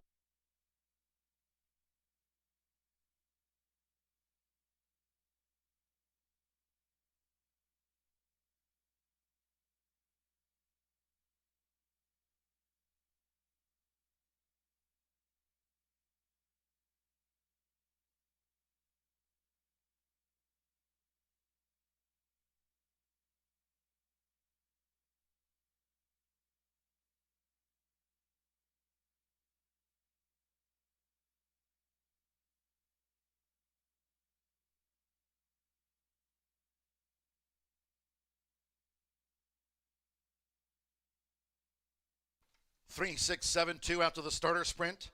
3, Cupid's Runaway. 2-5 for a 14th career win and a 6-timer at the meet. Number 6, Cut Glass. Good effort. 11-1 second. Couldn't contain the 2-5 favorite Cupid's Runaway. Number 7, Spot On Justice at 38-1 third. And at 16-1, the 2 El Rosilo gets into the frame. Joe Ramos here for Randy Klopp, with his meet leading 56th of the season. The Reese Ranch Homebred, Cupid's Runaway, another at the meet.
A 14th career victory. 6 wins here this season. Now bankrolling over $200,000. Cupid's Runaway. And the Murphy Trailer Sales Winners Circle. Cupid's Runaway with Joe Ramos. 5-year-old chestnut gelding by Cupid. And a Runnin' from Rosie by Bowman's Band. Trained by Randy Klopp. Owned by Dennis Reese's Reese Ranch. The winner was bred here in the Hoosier State by Reese Ranch. Horseshoe Indianapolis congratulates the winning connections. It's a 6th win of the season here for the connections of Cupid's Runaway. Well done. The 3-6 exacta paid $17.60. 50-cent trifecta, $43.50. 4-3 double, $6.20. First pick 3 on the card. Return $10.80. Linking up Magic Seeker with Valiant with Cupid's Runaway. Pick 3, $10.80. El Cielo ran 4th in the starter sprint. 10-cent superfecta, $38.94. The 1 was a non-runner. Favorite first, Cupid's Runaway. 7, face starter Ray Kuick. No final time for the 5.5 furlongs posted yet. 24 minutes away from race 4. Scratch the 1 total Luna Eclipse. 1 total Luna Eclipse has been scratched. Exacta, trifecta, superfecta. Double pick 3 and start to the 50-cent late pick 5. Post time will be 3:56. Just to serve as a reminder, no live racing here tomorrow on Indiana Champions Week. Dark for live racing. Tomorrow on TGIF, first floor open for simulcast wagering. Horseshoe Indianapolis Casino open 24/7. Next live race card, it's a big one. Hope you can join us here for 6th annual Indiana Champions Day coming up this Saturday.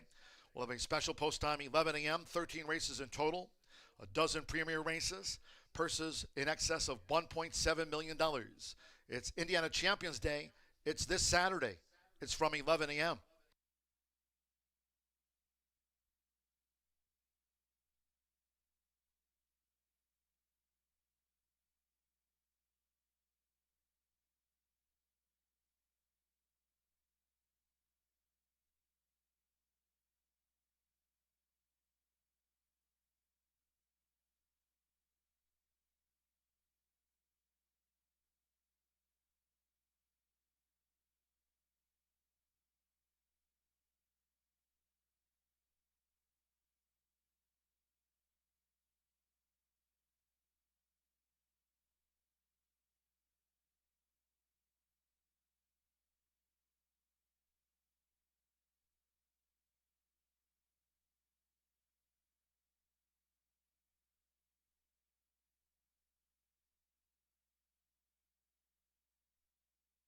In line.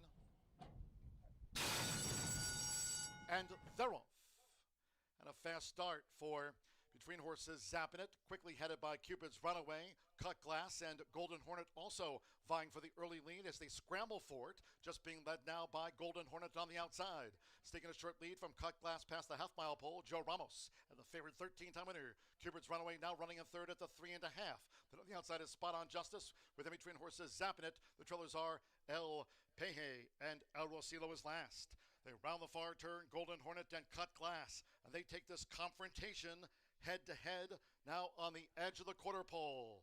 While racing 3 clear from Spot On Justice and Cupid's Runaway, they're a joint third as Golden Hornet and Cut Glass level up together. And then further back to El Vacilo with Zappin' It and El Peje. Coming down to the final furlong, it's been Golden Hornet in a cutthroat battle with Cut Glass as Cupid's Runaway is now picking them up past the 16th. Spot On Justice and then El Rosilo. They're close to home, and here is Cupid's Runaway, the Indiana-bred sprinter, making it a 6th-timer at the meet.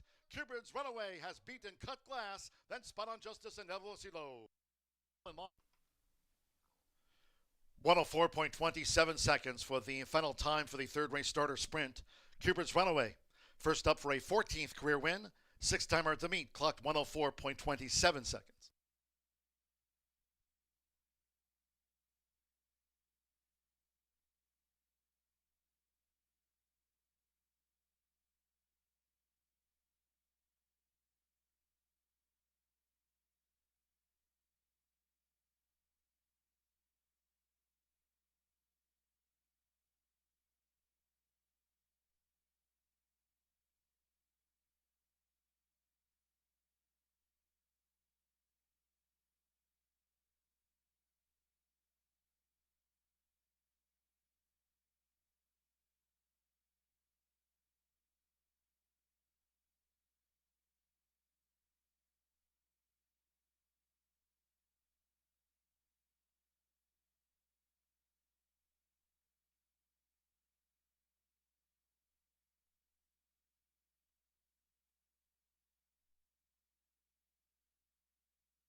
Oh yeah, him.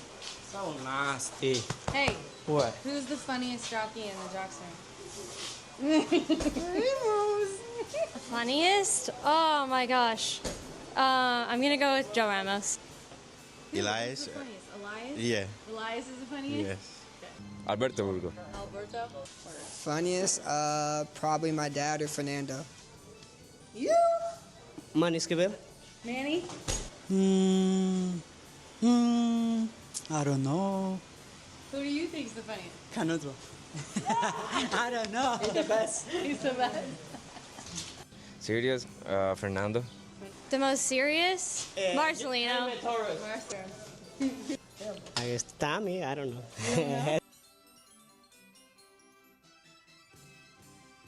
Who's the dirtiest jockey in the jock ring? Whatever, mister. I have to take a shower before I can get my... What? The 2025 Global Symposium on Racing. It's the premier networking event of the year. Connect with the who's who of racing. Collaborate face-to-face with key decision makers. Be a part of the international conversation. Discover the latest technology and innovation. Join us December 8th through 10th. Register at racingsymposium.com.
What a racehorse. Cupid's Runaway just tries every time, and it's just fun to watch that horse run every time. Even when he's in front, it's exciting, but he knows his job. He knows where the wire is, set off the pace. I'm sure at that short price there's maybe some nervous backers in the middle of the turn, but he always shows up, and when he kicks it into top gear and bellies down through the lane, it's really exciting to watch. 14 lifetime wins from 17 starts, 6 wins at the current meeting, horse of the meet here before, and I think he's in really good contention to do that again. Congratulations to Randy Klopp for keeping him together and in top form. It's hard to keep a horse peaking like that and to show up every time, and he and his barn crew have done a wonderful job. Cupid's Runaway, What a racehorse. Now, we turn the page to race number 4. It's time for that 11.99% takeout late fire 5. Pick 5 on the races 4, 5, 6, 7, and 8. The final 5 thoroughbred races on this 9-race program. Race number 4 starts it off. It's a filly and mare Indiana bred non-worth a $2 $20,000 claimant event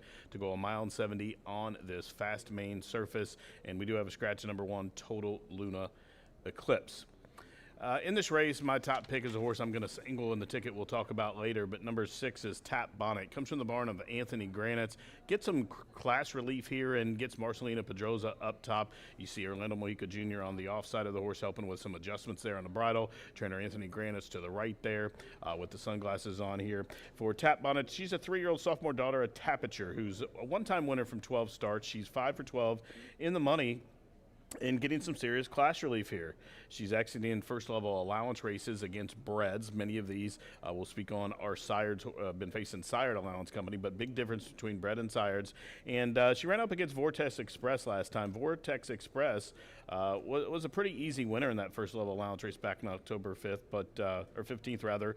She comes from the barn of Ron Harrell. She was 4th in her previous start, which was a handicap event, and in behind a horse named Spooky Ridge, who won that race. Spooky Ridge, of course, is from the John Langmeyer barn, made up probably $150,000 in her career. So she's been keeping good company. The horse was second that day was Theoretically. That comes from the Tomlinson barn out of Churchill. Really good horse. Sorry Not Sorry beat her the time before. G-Force Jimmy probably should be a handicap winner. Was second in that race and run a really bang-up race on the turf or in the slop there on August 12th. But she's a kind of a versatile sort. She does need a little bit of pace, but she'll rate right off of them close up early, or she can fall farther back and has a real strong closing kick. You see her there with that nasal strip on. Looks good in the paddock, bow in her neck, just taking things in. But the class drop is the key to me. I think she shows up today, and she makes short work at 3-1. Now, for second, number 5 in this race, Ships Awana. This is one coming from the barn of Bob Gorm. She's another one that's bred, Indiana bred, not sired, and coming out of some of the same races as my top pick. But I think this one should be a little more forward than usual to the pace. She runs her best races when she's close up. When she gets a little further back, she doesn't really have that kick. But she's kind of one of those ones that kind of grinds it around there, and she like I said, she tries every time. Now she has 1 win from 17 starts, I get it, but she's generally always on the ticket, and this is certainly some of the softest company she's seen dipping in for this $20,000 level. Been protected every one of her starts. You go all the way down her form. Broke her maiden back last year here by 4 lengths. Took the winner off, came back, rattled off a couple third-place finishes, and then just been kind of running even with that off-the-turf finish. 2 back was probably her best race of the season, 5th beating a length, but she's better than that. She's in with her friends, and I think she's going to be a square price currently right now, 9-1. For third, I'm going to go to the outside to a horse I've been talking about.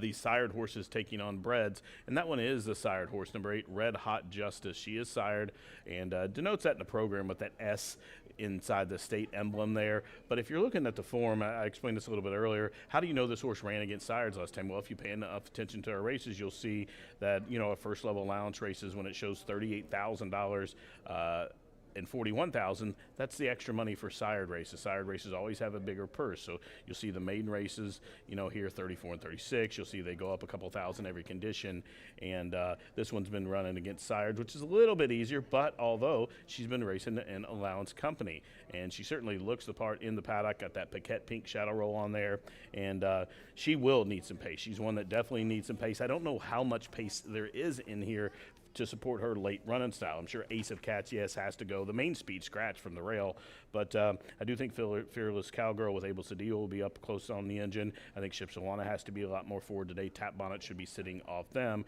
Red Hot Justice is going to be near the back, but she will come running. She gets a slice at a price seemingly every time. 8 for 21 in the money. You see Fernando de la Cruz there, our leading jockey with a win on the program already, getting some instructions from the barn there. I'm going to use her here. I thought she might be a little bigger price than 3-1, but 3.5-1 now. But I like that the public is in agreement with me that she does merit a chance in here in this opening leg of that low takeout 11.99% late fire 5. Those are my top 3. Now, if you're playing along in the pick 5, which starts here on races 4, 5, 6, 7, and 8, threw together a ticket in here. It's going to be a $48 ticket, I believe, and we'll use just the 6 horse in here. I'm going to single Top Bonnet. I think she's a standout in here as we're getting riders up. And then in race number 5, I think it's the toughest race on the program. I'm going to buy it and hope for a bomb. Race number 6, I'm going to single Ain't No Disco. This is one getting some serious clash relief. Numbers just stand out. Gennaro Garcia will leg up Santos Sanjur. That's in race number 6. I really like her. She's probably one of the most logical winners besides Cupid's Runaway today. And then in race number 7, I'll spread out there, use a lot of my budget there, use 1, 3, 4, 5, 7, 8, 9 with We're Still Alive then, closing out that pick 5 in race number 8, that allowance event for the state bred sprinters. I'm going to go with number 7, Liz's Legacy. She's back in against Sire. She's back in against Sprint, and she was second best in behind Prayer's Beauty last time, and I think she finally exits that non-2 level today. She tries every time. She's 5 for 7 in the money, but still searching that second lifetime win. I'm going to single her there in the pick 5. Don't forget the Itoba pick 4 starts in race number 5, but the late fire 5, it's time. 4 minutes. Good luck.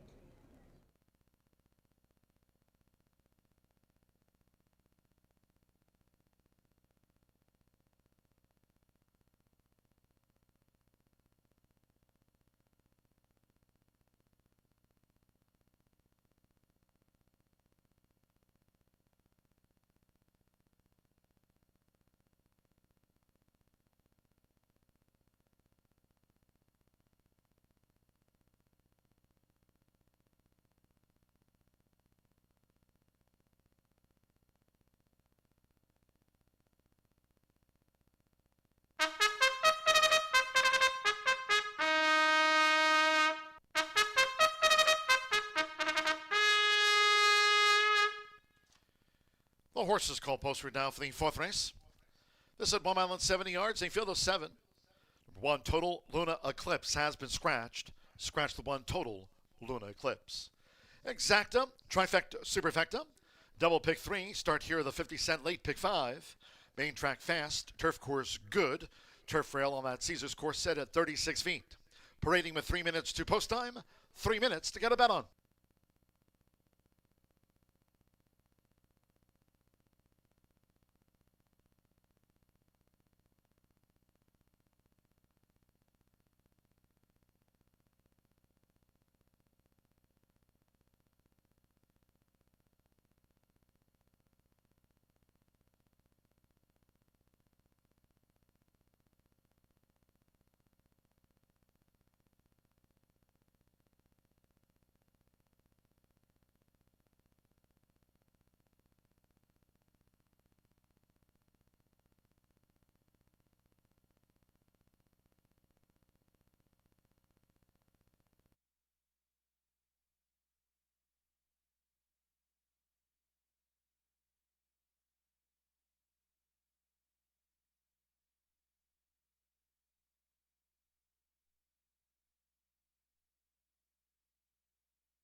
The horses are approaching the starting gate.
The horses have reached the starting gate. It is now post time. Loading Santo Sanjo with Ace of Cats. Ship Shawana, Joe Ramos riding for a double. After Cupid's Runaways. Sixth timer at the meet. Alberto Burgos with more trinkets. She went in well. Tap Bonnet like Ace of Cats, one of the Tony Granites too. Fearless Cowgirl, Abel Cedillo. Staten Island, New York native Karen Whittick. Here's Fearless Cowgirl. At 1 mile and 70 yards, just a couple of them back. Jose Gutierrez with Lada Latte. Like Red Hot Justice, both for Ray Paquette. And coming up, the 5-year-old Red Hot Justice. Fernando de la Cruz won our second on America's Day at the Races with Valiant. And they're off. And there's Ship Shawana, who strides away. Fearless Cowgirl with an early bid, and right there is Tap Bonnet with these leaders. Moving up between horses, Tap Bonnet, Ship Shawana in the black cap, and on the outside, Fearless Cowgirl as they enter the first turn. Ace of Cats is just off these leaders' heels. Then comes Lada Latte, who's up close running in fifth, now at the 6.5. Red Hot Justice over to a ground saving position there for the meet leader Fernando de la Cruz, and beaten for pace while settled by Alberto Burgos or Trinkets Trails. The opening quarter, 24.07 seconds as these fillies and mare go up the back. And here's Tap Bonnet, who's come away in front for Marcelino Pedroza Jr., but it's a short lead for Tap Bonnet. Ship Shawana right there toward the inside now for Joe Ramos. They're vying for the lead, making this run toward the half-mile pole. Fearless Cowgirl tracking them from third for Abel Cedillo. Then to the inside is Ace of Cats running in fourth. Ray Paquette's two. Lada Latte in advance of Red Hot Justice, who's being asked to pick up now, and War Trinkets remains the trailer. Half mile, a few ticks over 49. They enter the far turn. Ship Shawana and Tap Bonnet's been right there with Ship Shawana, and they continue to exchange the front, making their way toward the quarter pole, while two clear from Ace of Cats, who's gained third, from Fearless Cowgirl, who's dropped back, and on the outside, here's Lada Latte, who's now brewing up a run, and then War Trinkets and Red Hot Justice has dropped back to last. They straighten away, 3/4, 113.67 seconds, and it's been a battle between Tap Bonnet and Ship Shawana. Just has the advantage, one furlong to go. Ship Shawana kept to the task. And right there's Tap Bonnet, who's in for the fight. Coming past the 16th, it's down to them. Lada Latte's third, Ace of Cats is fourth. It's Tap Bonnet outside of Ship Shawana, who digs her heels in. Ship Shawana on the wire. From Tap Bonnet and then Lada Latte, a gap away to Ace of Cats with War Trinkets, Fearless Cowgirl, and Red Hot Justice trailed them home.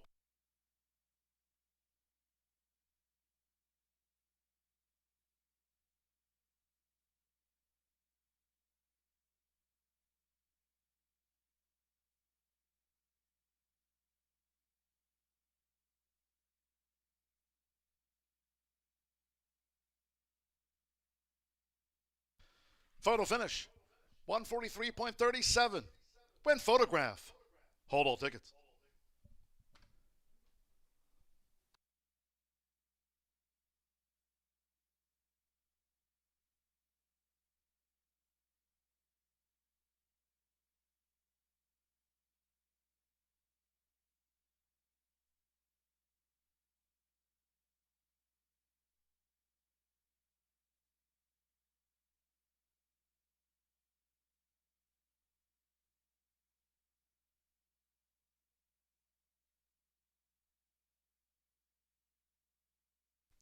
5-6-4-2. The judges have posted the unofficial run order after race 4. First, number 5, Shipshawana at 6-1. 6, Tap Bonnet at even money. Second, Grudgingly. The 4, Balavate at 5-2 third, and 2 Ace of Cats at 11-1 fourth. A couple of wins on the card. Joe Ramos follows up the Cupid's Runaway Sprint win. Winning here the Distaff with Shipshawana for Bob Gorham at 6-1 odds.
And the Murphy Trailer Sales winner, circle the 5, Shipshawana. Running double for Joe Ramos. Race 4 official. Game win that by Shipshawana. 4-year-old Chestnut filly by Midshipman. Out of the Star Cat mare, Angel Choir. Bob Gorham trains for Richard and Connie Snyder. Henry Master Thoroughbreds LLC and Marion Gorham. Horseshoe Indianapolis congratulates the connections of Shipshawana. Thwarted Tap Bonnet to win at 143.37. 50-cent pick 3, 2 parts Ramos, $15.30. Exacta, $33.20, 50-cent trifecta. Latte third, $16.95. The Joe Ramos 3-5 double, combining Cupid's Runaway with Shipshawana, paid $19.60. Ace of Cats was fourth. 10-cent superfecta netted $14.59. And the Distaff, the one was a non-runner. Favorite second, 7 ran, 143.37 after the running of race 4. The 5th of 9 here on this Thursday of Indiana Champions Week. Saturday's big card kicks off at 11 a.m. Hope you can join us for 6th annual Indiana Champions Day. It's Saturday. Race 5, the first of a couple on the turf today. Course rated good. Turf rail was set at 36 feet on the Caesars course. In the turf mile, scratch the also eligibles. 13 Romantic Lead, 14 4 Flag, 15 Light Crude, and 16 Pamaggio. Scratch the also eligibles. 13 through the number 16 from the turf mile. These jockey changes. 6 chances taken. Coco Merja will ride 6 chances taken. 8 Rancho, Joe Ramos. Will be a hat trick of wins on the card for Joe Ramos on 8 Rancho. And 11 Spun Sun, the jockey Mitchell Murrell. 49 wins here this season. Mitchell Murrell will ride 11 Spun's.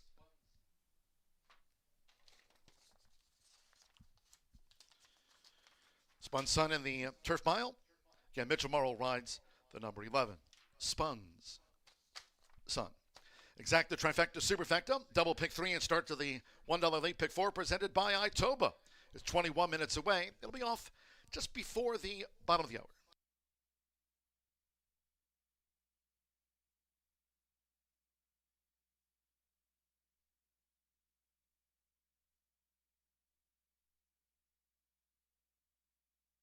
Races with Valiant. And they're off. And there's Shipshawana, who strides away. Fearless Cowgirl with an early bid, and right there is Tap Bonnet with these leaders. Moving up between horses, Tap Bonnet, Shipshawana in the black cap, and on the outside, Fearless Cowgirl as they enter the first turn. Ace of Cats is just off these leaders' heels. Then comes Latte, who's up close running in 5th, now at the 6.5. Red Hot Justice over to a ground saving position there for the meet leader Fernando Veta Cruz, and beaten for pace while settled by Alberto Burgos or Trinkus Trails. The opening quarter, 24.07 seconds as these fillies and mare go up the back. And here's Tap Bonnet, who's come away in front for Marcelino Pedroza Jr., but it's a short lead for Tap Bonnet. Shipshawana right there toward the inside now for Joe Ramos. They're vying for the lead, making this run toward the half-mile pole. Fearless Cowgirl tracking them from third for Abel Cedillo. Then to the inside is Ace of Cats running in fourth. Ray Paquette's two. Lotto Latte in advance of Red Hot Justice, who's being asked to pick up now, and War Trinkets remains the trailer. Half mile, a few ticks over 49. They enter the far turn. Ship Shawana and Tap Bonnet's been right there with Ship Shawana, and they continue to exchange the front, making their way toward the quarter pole, while two clear from Ace of Cats, who's gained third, from Fearless Cowgirl, who's dropped back, and on the outside, here's Lotto Latte, who's now brewing up a run, and then War Trinkets and Red Hot Justice has dropped back to last. They straighten away, 3/4, 1:13.67 seconds, and it's been a battle between Tap Bonnet and Ship Shawana. Just has the advantage, 1 furlong to go. Ship Shawana kept to the task. And right there's Tap Bonnet, who's in for the fight. Coming past the 16th, it's down to them. Lotto Latte's third, Ace of Cats is fourth. It's Tap Bonnet outside of Ship Shawana, who digs her heels in. Ship Shawana on the wire. From Tap Bonnet and then Lotto Latte, a gap away to races with Valiant. And they're off. And there's Ship Shawana.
What a gritty performance there by Shipsawana, who virtually goes gate to wire and took heat the entire time and did fight on well there for Bob Gorman. Joe Ramos gets his second on the card.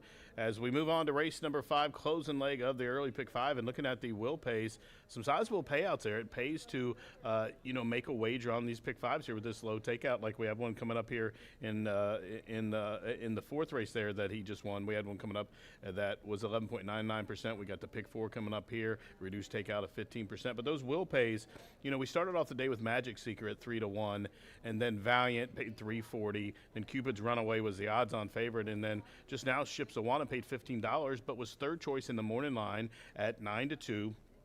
And the will pays, looking at those, they varied from $320 all the way up to $21,000. So that 11.99% takeout's the key. You want to get involved in these types of wagers, and it doesn't take one little price horse to throw the thing off. And Shipsawana was $15 with 3 very logical horses in front of it, and still sizable payouts here for race number 5. If you're still alive in that late Fire 5, good luck. We got the Itoba pick 4 for $1 starting here as we head out to the turf course for the first of 2 times today.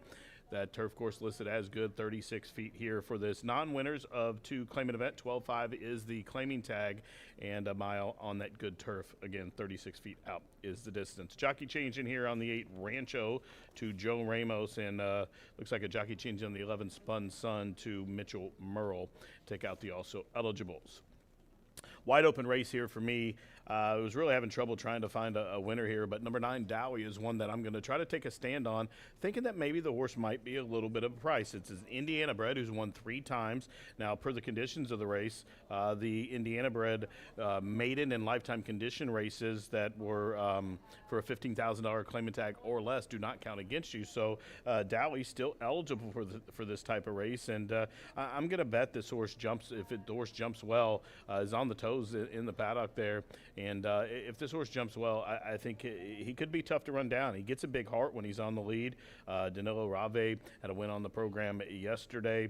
I've been riding mostly for Johnny Ortiz, but we've seen him here a couple of times for Lily, and does have some wins with Lily over there at the barn. And number 9, Dowie, is an Indiana bred from a really good family. St. Saviour's been nothing but a quality producing mare. Bred by Spooky Hollow, of course, most all those horses we see here race for John Langmeyer, but this one was claimed from John a couple of starts back early in the meets, got a couple of wins for the new connections, and should this horse jump well and get left alone unchallenged on the front end, he could be doubly tough to run by. He's going to be a square price right now, 12-1, big money coming in on the outside horse, who I'll talk about next. Number 12 is Texas Cyclone. This one comes from the farm of John Horan. John Horan, sitting second in our trainer standings, will tighten the girth here and give a leg up to Sammy Bermudez here in the 5th race, number 12, Texas Cyclone. You'll see the assistant trainer there, Sakuro, talking with the owner, and Sammy Bermudez takes the call. This one was a 4th place finisher. A couple of these horses in this race have been facing each other, coming out of the Alpha Omega race, where this one was 4th, beating the length. Chased the pace around there, could not sustain it. Time before on the turf was second and behind Born Flashy. And that one may have been the best horse that day. Did kind of have a little bit of an awkward beginning, but still rushed up and was kind of pressed every step of the way. Ended up fading to second, but the horse does try every time. 9-5, I think, is a little bit too short of a price for me on this one. I will use the horse, but Texas Cyclone is my second choice. Now, 3rd, number 1 will go to the inside, Train and Trust. Marcelina Pedrosa, who just missed in race number 4, has the call here for John Langmeyer, who we spoke about, Spooky Hollow. This one is by Tapiture. This is a 3-year-old gelded son of Tapiture out of a Blame mare, so some good pedigree here. We don't see a lot of John Langmeyer horses come here that's not Indiana bred. This one's a Kentucky bred, coming out of that same Alpha Omega race. Horse lost all chance last start, ended up 7th, beating 6 lengths, was steadied early, and then never really persevered with after that. But prior to that, the same race we just talked about, Texas Cyclone, where Texas Cyclone was second. Texas Cyclone beat this one a half a length, and the horse did make a rush and come running with a furious closing kick, but the rail was out 48 feet that day, and I think that's the horse was really up against it with the rail setting that day, coming so from as far back as he does. He's going to have to need some pace today to support that late running style. I think he'll get it. There is some pace signed on, but like I said before, who's going to go? We have several horses coming in from Belterra, facing each other for the first time. Of course, Dowie's got speed. Rancho probably be forward. Mox Knight should be forward, but it's just going to be a pace obviously it depends on the pace Texas Cyclone goes. But if these horses all go at 12-1, Texas Train and Trust you want on every ticket, and I'm going to use that horse here for my third pick here, 9, 12, and 1. Now, I spoke that the Itoba $1 pick 4 starts here. Reduced takeout 15%. You want to get involved. These $1 pick 4 sometimes pay more than the pick 5. So I'm going to take the all button here. I really, this is the race that I think anything could happen, and I want to have them all covered here should that happen, because I think it gets kind of logical in the middle. So I'm going to take a stand. I'm going to buy this race here. It's a $1 base bet, just a $36 ticket in all. So that'll take us to race number 6. And race number 6, it's a dirt event, a non-warranted 2-5 claimer to go 1 mile and 70. I'm going to single the horse named Ain't No Dixo, number 10, Ain't No Disco, 3-year-old son of Catalina Cruiser. Gennaro Garcia, multiple champion trainer here, will give a leg up to Santos Sanger, and this one's taking a plunge, dropping in for $5,000, and just most recently was 5th, beating 9 lengths for 15, making the first start for the new barn. Gennaro's going to jam him for the nickel here. I'm going to single. That takes us to the next race, where I will single the 7, Liz's Legacy, and the 7th race, I'm going to use the 7 VMAX. I'll single VMAX in race number 7. And for Ethan West, this horse is beaten up on a couple of these horses. Really good Indiana bred, and he absolutely loves this turf course. Then the 8th race, I'm going to use number 7, Liz's Legacy, and I'm going to also add in the 4, Echo Dreamer, and the 8, High Speed Justice for some value there. $36 play, all with 10, with 7, with 4, 7, and 8. Here they come for race number 5. The Itoba $1 pick 4 starts here as we head out to the Caesars Turf. Good luck.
The horses stepping onto the track for the 5th race.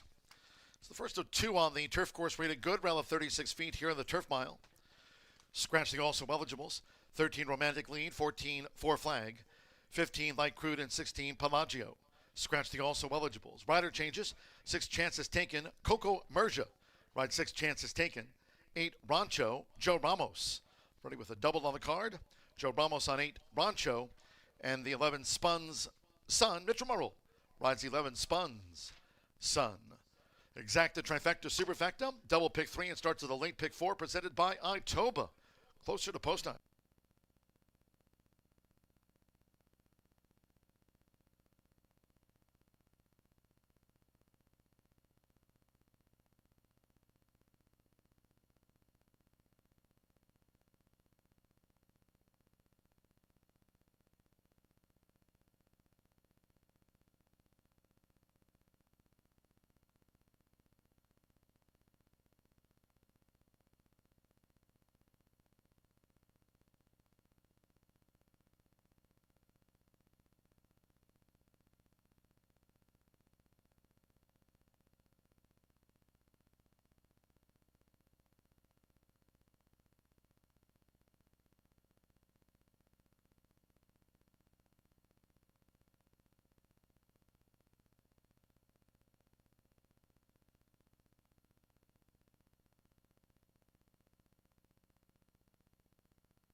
The horses are approaching the starting gate.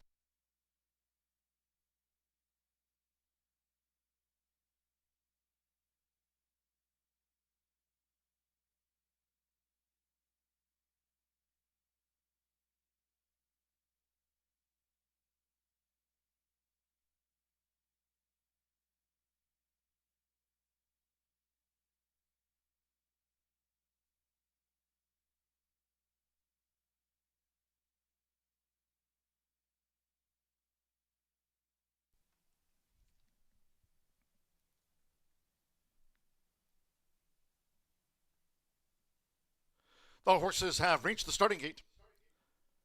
It is now post time. Loading for the turf mile. Marcelino Pedroza Jr., Train and Trust. The first of 12 to move into the starting gate here. Abel Cedillo with Ghost Prince has joined Train and Trust. Now Sando Sanjo with Durbas. Rancho would be a pure hat trick of wins on the card for Joe Ramos. Rodney Prescott with phraseologism.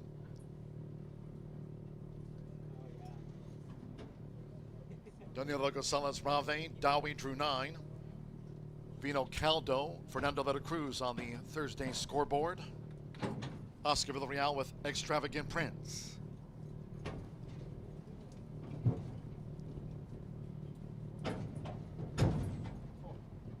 Up comes Max Dinks with the top apprentice here this season, Jose Gutierrez. Just a few more back here for the turf mile. Now Extravagant Prince.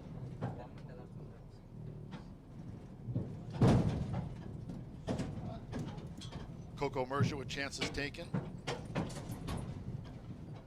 Spun Sun. Mitchell Burrow just one away from a half-century of wins here at the meet. Then one more. Sammy Bermudez with Texas Cyclone. First of 2 on the turf course here, good. Turf route was set at 36 feet this Indiana Champions Week. Here comes the 5th. All in. And they're off. Vino Caldo jumps away well, along with Max Nix. Chances Taken is also forward, along with the gray Rancho, and Dowie coming with an early run to join Rancho toward the inside as they make their way toward the first turn with Danilo Gonzalez Rave. It's Dowie to the early lead from Rancho with 6 furlongs to go. Chances Taken toward the inside as they round the first turn is Max Nix, and on the outside, Texas Cyclone running in 5th as these leaders go to the back of this good rated course. Vino Caldo broke sharp now, running in 6th position. On the outside is Spun Sun, who's gaining from 7th. Train and Trust is back in 8th. Then to the inside comes Durbas, who's running in 9th from Extravagant Prince, with on the outside phraseologism, and Ghost Prince is last to the 12. Quarter 22.60 seconds. They go past the half-mile pole, and Dowie still leads the turf mile. Rancho staying close. Then in between horses, Chances Taken with toward the inside, Max Nix, who's just at Dowie's heels. Texas Cyclone in the green cap. Chances Taken is now running in 5th. Then Vino Caldo in 6th, Spun Sun, with on the front side, phraseologism, who's coming wide and looking to gain ground coming toward the quarter pole. Train and Trust is past Durbas, Extravagant Prince, and finally Ghost Prince. Half mile 47.34 coming past the quarter pole. Here's Rancho and Dowie as they level up together. 3/4, 1 minute 11.84 seconds. Max Nix is spying a gap kept in by Texas Cyclone. 1 furlong to go, and Rancho has a gray head in front of Dowie toward the inside with determination. Past the 16th pole together. Max Nix, Texas Cyclone, late game by Train and Trust, along with Vito Caldo. It's Rancho. It'll be 3 for Joe Ramos. Rancho by a gray neck to Dowie. Train and Trust third, nearest at the finish. Then Max Nix and Texas Cyclone next.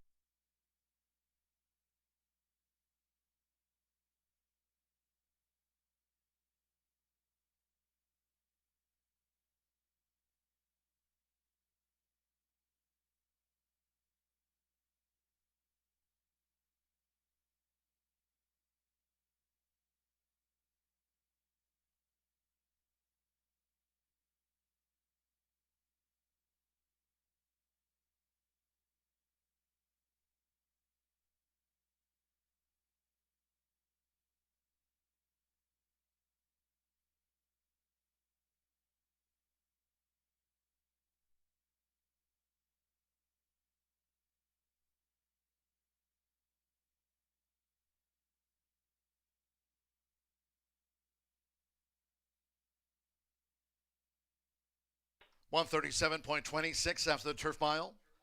Standing by for the result from the judges. Photo called after the turf mile. 137.26. Looking at a hat trick of wins for Joe Ramos. Picked up the call here to partner Rancho for Ray Hernandez. Son of Candy Ride was 9-1 at the off for the turf mile. Stand by for the full order. 137.26.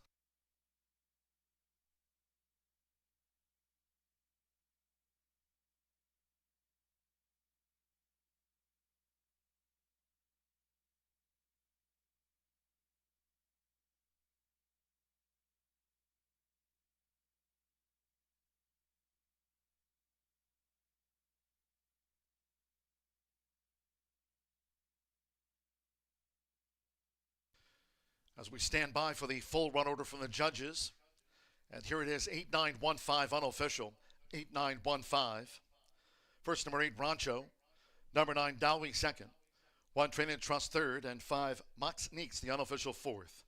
With that, there's been a jockey's objection lodged in the stretch run. The rider of the number 12, Texas Cyclone, Sammy Bermudez, is claiming foul against Jose Gutierrez on 5, Mox Neeks, the unofficial fourth, alleging interference in the home run. It's unofficial, 8-9-1-5. It's 3 for Joe Ramos.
Again, do retain all tickets pending the outcome of this jockey's objection.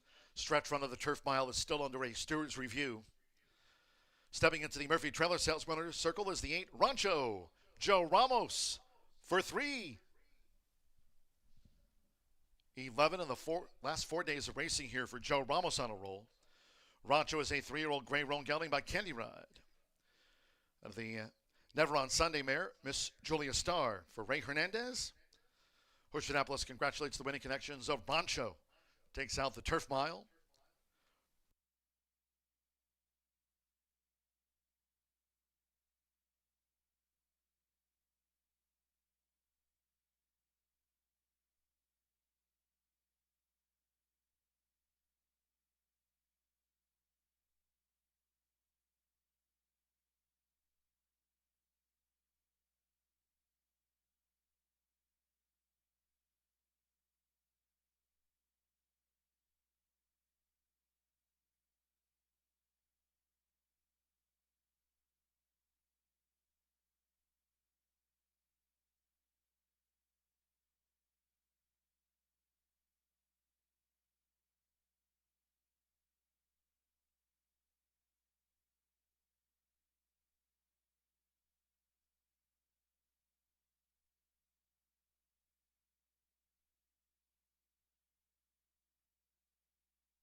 Ladies and gentlemen, your attention, please.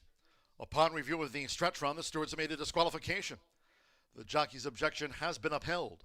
Number 5, Mox Neeks, disqualified from 4th and placed 5th for coming out and causing interference with the 12 Texas Cyclone in the stretch run of the turf mile. The jockey's objection was allowed. Stewards have made a disqualification after a review. Number 5, Mox Neeks, disqualified from 4th and placed 5th in back of the 12 Texas Cyclone for interference with that colt in the stretch run. Number 12, Texas Cyclone, has been placed 4th. Number 5, Mock Sneaks, disqualified to 5th. There's the TV confirmation.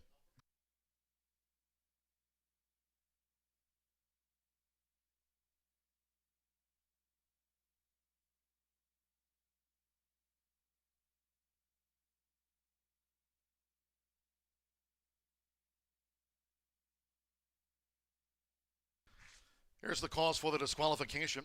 Texas Cyclone is in a green cap and Mock Sneaks in the yellow and green silks.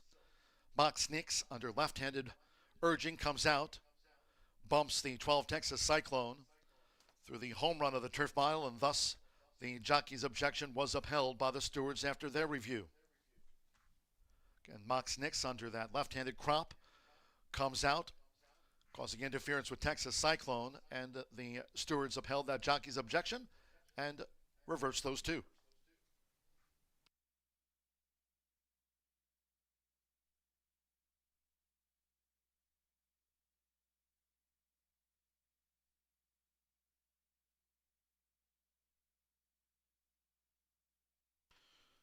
And this result, 8-9, 112.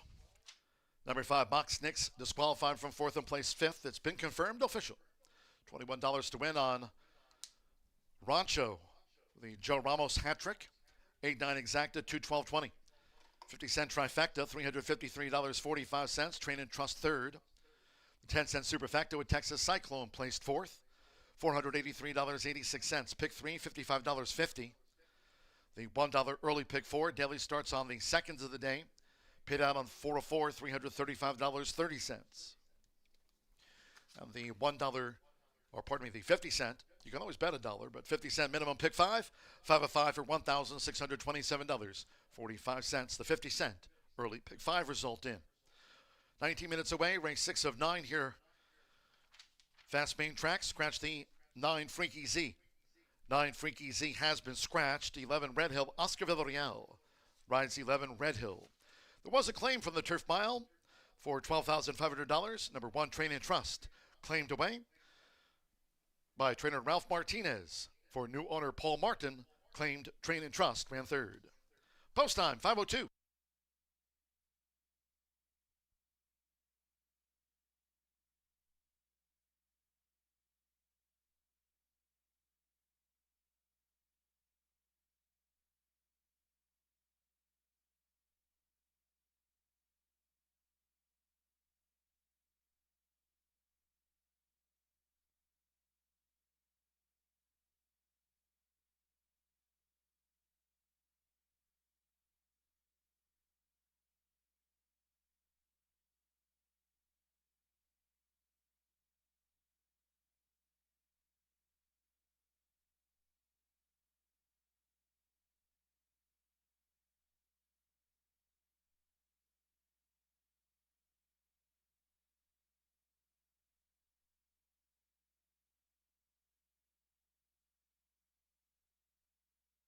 Fifth, all in.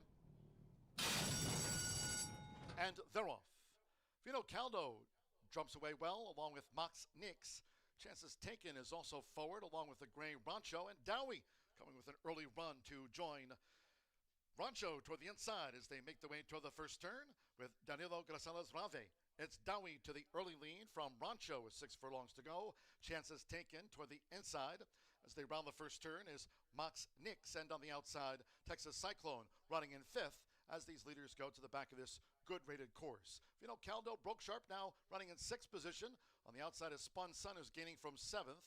Train and Trust is back in 8th. Then to the inside comes Durbos, who's running in 9th from Extravagant Prince, with on the outside Phraseologism, and Ghost Prince is last to the 12. Quarter 22.60 seconds. They go past the half-mile pole, and Dowie still leads the turf mile. Rancho staying close. Then in between horses, Chances Taken with toward the inside, Mox Nix, who's just at Dowie's heels. Texas Cyclone in the green cap. Chances Taken is now running in 5th. Then Vino Caldo in 6th, Spun Sun, with on the front side Phraseologism, who's coming wide and looking to gain ground coming toward the quarter pole. Train and Trust is past Durbos, Extravagant Prince, and finally Ghost Prince. Half mile 47.34 coming past the quarter pole. Here's Rancho and Dowie as they level up together. Three quarters, woman at the 11 point, 84 seconds. Mox Nix is spying a gap, kept in by Texas Cyclone. 1 furlong to go, and Rancho has a gray head in front of Dowie toward the inside with determination. Past the 16th pole together. Mox Nix, Texas Cyclone, late game by Train and Trust, along with Vito Caldo. It's Rancho. It'll be 3 for Joe Ramos. Rancho by a gray neck to Dowie. Train and Trust third, nearest at the finish. Then Mox fifth. All in.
We are 8 minutes to the 6th race here at Horseshoe Indianapolis, and right now the current favorite is the 2 in this 3-year-old and up, claiming for 5. They're going a mile and 70 on the fast main track. The 9 is out of here, and Oscar Villarreal will ride the 11 Red Hill.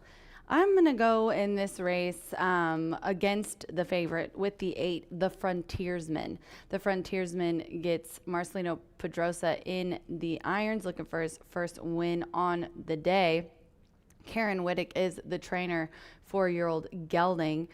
She's 23% when she ships. Just talked to her a little bit ago. Just a wonderful horsewoman.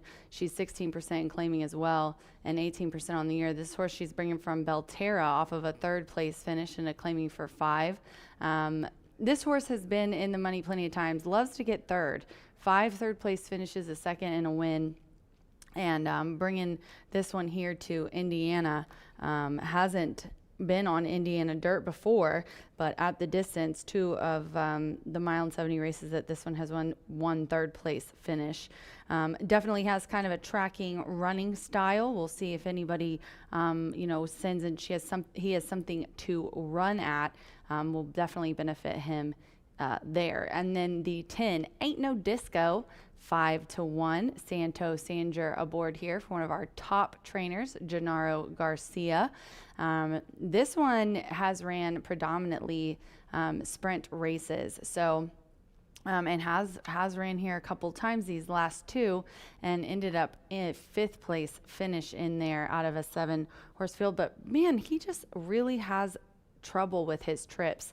These last 2 here were both bumped at the start, hoping maybe he can settle in here, dropping down from 15 to 5, and Gennaro's 26% when his horses are going down 2+ classes. A little bit of speed has, when this one broke the maiden last December, put up a 90, winning there with Eddie Perez in the irons. That was in Florida. And so definitely has speed, but it's a question mark as to the route. I kind of like that they're switching things up here today for him.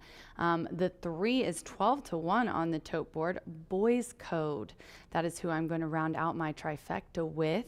Louis Contreras is aboard here for Rogelio Labra, and what a great trainer to spot his horses. Tammy gave us a nice stat earlier, kind of flying under the radar trainer, but this one as well, going from 12-5 to 5, the lowest that this one has been. Returning to dirt, last 2 turf races obviously did not end up going well. One of the times he got kind of caught in the gate, was declared a non-starter last time, but with the class relief and the nice speed on dirt, I think this is going to be one that you could include for a little bit of a long shot here. Definitely a horse that comes from pretty far off the pace. Do not look for this horse to be involved very early. There's just not a whole lot of speed in here, so it's going to be interesting to see who goes for the lead in this race. But a very nice nickel claimer here. The 6th race, we're 5 minutes to post, but I'm going to go with the 8 here on top. Good luck.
The horses coming onto the track now for the sixth race. At 1 mile and 70 yards, a field of 11. Scratch 9, Freaky Z. Scratch the 9, Freaky Z. 11, Red Hill, Oscar Villarreal. Rides 11, Red Hill, Oscar Villarreal. Exacta, trifecta, superfecta. Out here, the 10-cent grand high five. First pentafecta. Wager featured on the day. Double pick 3, 2 minutes.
The horses are approaching the starting gate.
The horses have reached the starting gate.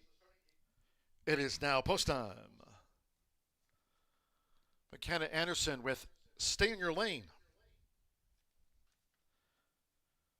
First to move into the starting gate, Mitchell Morrow with Mr. Oklahoma. Join Stay in Your Lane.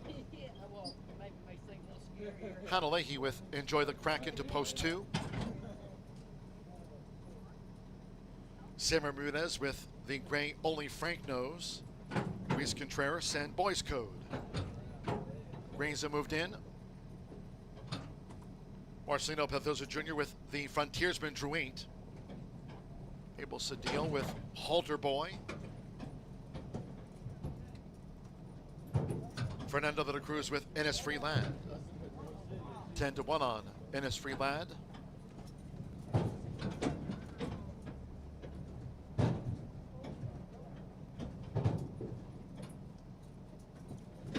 The Frontiersman getting a bit fidgety in the starting gate.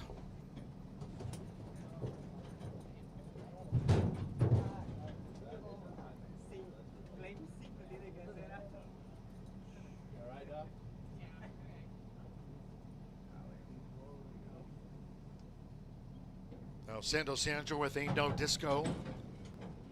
The Frontiersman seems to have settled. Oscar Villarreal with Red Hill. The 10th to move into the starting gate, and one more. Farron Peterson and the number 12, Nico's Derby Run. At 1 mile and 70 yards.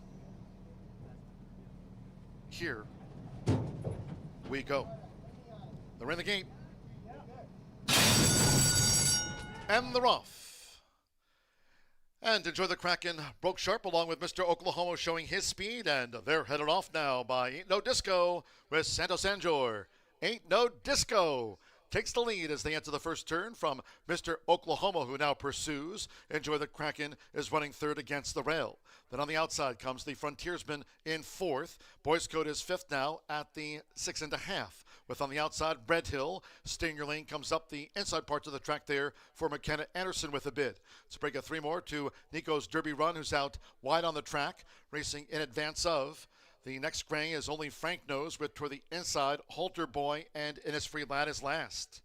23.85 lead seconds, making this run toward the half-mile pole. Ain't No Disco. Down another peg in class, leads by 3/4 length. Mitchell Morrow has Mr. Oklahoma close in tow with, on the outside, the Frontiersman in third. Then Enjoy the Kraken, Boys Code in fifth. Break of 5 more to Red Hill in sixth. Innisfree Lad is seventh and now gaining. Then comes Only Frank Knows with Stay in Your Lane, Nico's Derby Run, and the trailer is Halter Boy. Half mile, a couple of ticks over 48. Ain't No Disco. Driven now on the edge of the quarter pole. Mr. Oklahoma on even terms. And here's Boys Code stoking up now for Luis Contreras, and Boys Code is sweeping after them. They turn for home, 3/4, 1 minute 12.40 seconds. Boys Code. Boys Code battles in front, coming down to the furlong grounds. For Mr. Oklahoma between horses, Boys Code has the advantage. Then toward the inside, Ain't No Disco is third. Followed back to the Frontiersman in fourth. It is Boys Code. Mr. Oklahoma not going down without a fight, but Boys Code gets the result by 3/4 length. Mr. Oklahoma was second, Ain't No Disco third, then the Frontiersman and Enjoy the Kraken.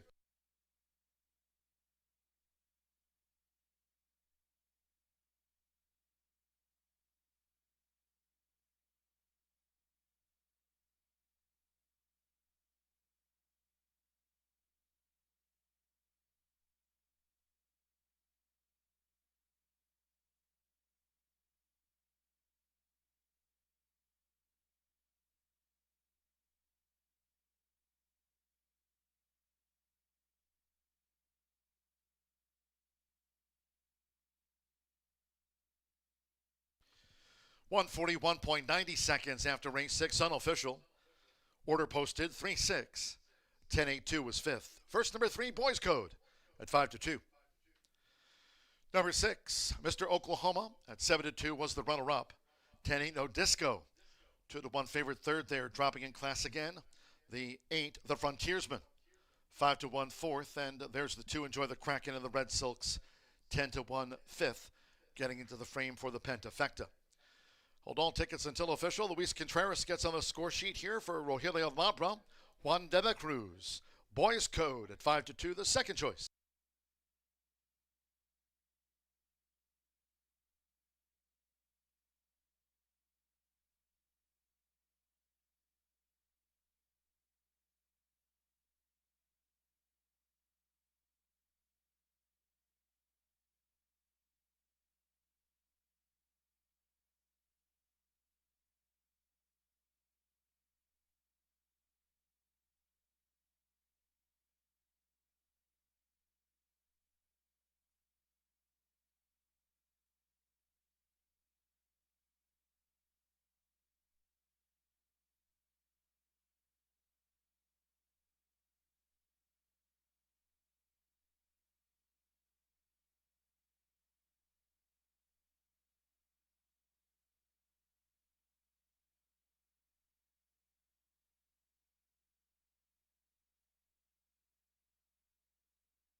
Returning to the Murphy Trailer Sales Winner's Circle of 3, Boys Code.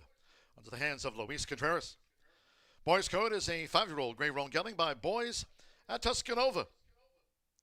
Out of the 11-drop kid mare, Encryption Code. Rogelio Avapla trains for Juan de la Cruz. Horseshoe Indianapolis congratulates the winning connections of Boys Code. 3-6-10-8-2.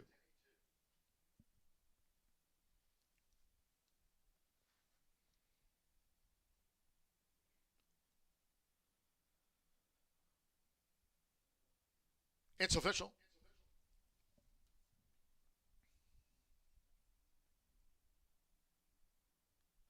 The 3-6 exacta paid $34.80. 50-cent trifecta, $30.40. With Enjoy the Crack in fifth under the hands of Hannah Leahy, 10-cent pentafecta, netted $91.77. 50-cent pick 3. That pick 3 covered races 4, 5, and 6. An 8-3 double for $128.60.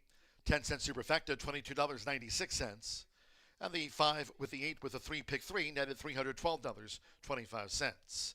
In race 6, 9 was a non-runner. Favorite, third. 11 ran, 141.90. Race 7 is next on the Thursday docket. One of 2 on the turf course. Scratch the 1 Little Jake, the 10 Burlone, and the 11 King Ice. Scratch the 1, 10, and 11. Exacta, trifecta, superfecta, 10-cent grand high 5, another pentafecta featured here, but here on the turf. Double final pick 3 of this Thursday on Indiana Champions Week. Post time will be 5:33. Again, just that reminder, no live racing here tomorrow. First floor for simulcast wagering. And the Horseshoe Indianapolis Casino, sportsbook there open 24/7. Horseshoe Indianapolis Casino. Following today's finale, next live race card, it'll be a big one. Saturday, 6th Annual Indiana Champions Day. Post time on Saturday at 11 a.m.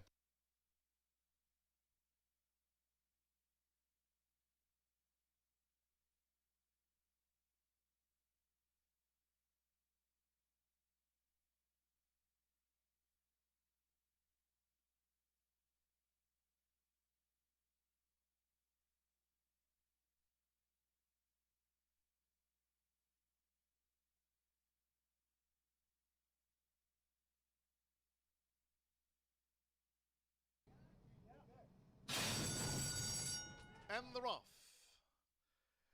And Enjoy the Kraken broke sharp along with Mr. Oklahoma showing his speed, and they're headed off now by Ain't No Disco with Santos Anjor. Ain't No Disco takes the lead as they enter the first turn from Mr. Oklahoma, who now pursues. Enjoy the Kraken is running third against the rail. Then on the outside comes the Frontiersman in fourth. Boys Code is fifth now at the 6.5. With on the outside, Red Hill. Stay in Your Lane comes up the inside parts of the track there for McKenna Anderson with a bid. Let's break a 3 more to Nico's Derby Run, who's out wide on the track, racing in advance of. The next gray is only Frank Knows with toward the inside, Halter Boy and Innisfree Lad is last. 23.85 lead seconds, making this run toward the half-mile pole. Ain't No Disco. Down another peg in class, leads by 3/4 length. Mitchell Merrill has Mr. Oklahoma close in tow with, on the outside, the Frontiersman in third. Then Enjoy the Kraken, Boys Code in fifth. Break of 5 more to Red Hill in sixth. Innisfree Lad is seventh and now gaining. Then comes only Frank Knows with Stay in Your Lane, Nico's Derby Run, and the trailer is Halter Boy. Half mile, a couple of ticks over 48. Ain't No Disco. Driven now on the edge of the quarter pole. Mr. Oklahoma on even terms. And here is Boys Code stoking up now for Luis Contreras, and Boys Code is sweeping after them. They turn for home, 3/4, 1 minute, 12.40 seconds. Boys Code. Boys Code battles in front, coming down to the furlong grounds. For Mr. Oklahoma between horses, Boys Code has the advantage. Then toward the inside, Ain't No Disco is third. Followed back to the Frontiersman in fourth. It is Boys Code. Mr. Oklahoma not going down without a fight, but Boys Code gets the result by 3/4 length. Mr. Oklahoma was second, Ain't No Disco third, then the Frontiersman and Enjoy the Kraken. In the sixth race, there were 3 claims in for number 10, Ain't No Disco. Ran today for the $5,000 claiming tag and on a 3-way shake. Ain't No Disco for $5K, claimed to Danny Simpson. Ran third.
10 minutes to the 7th race here at Horseshoe Indianapolis.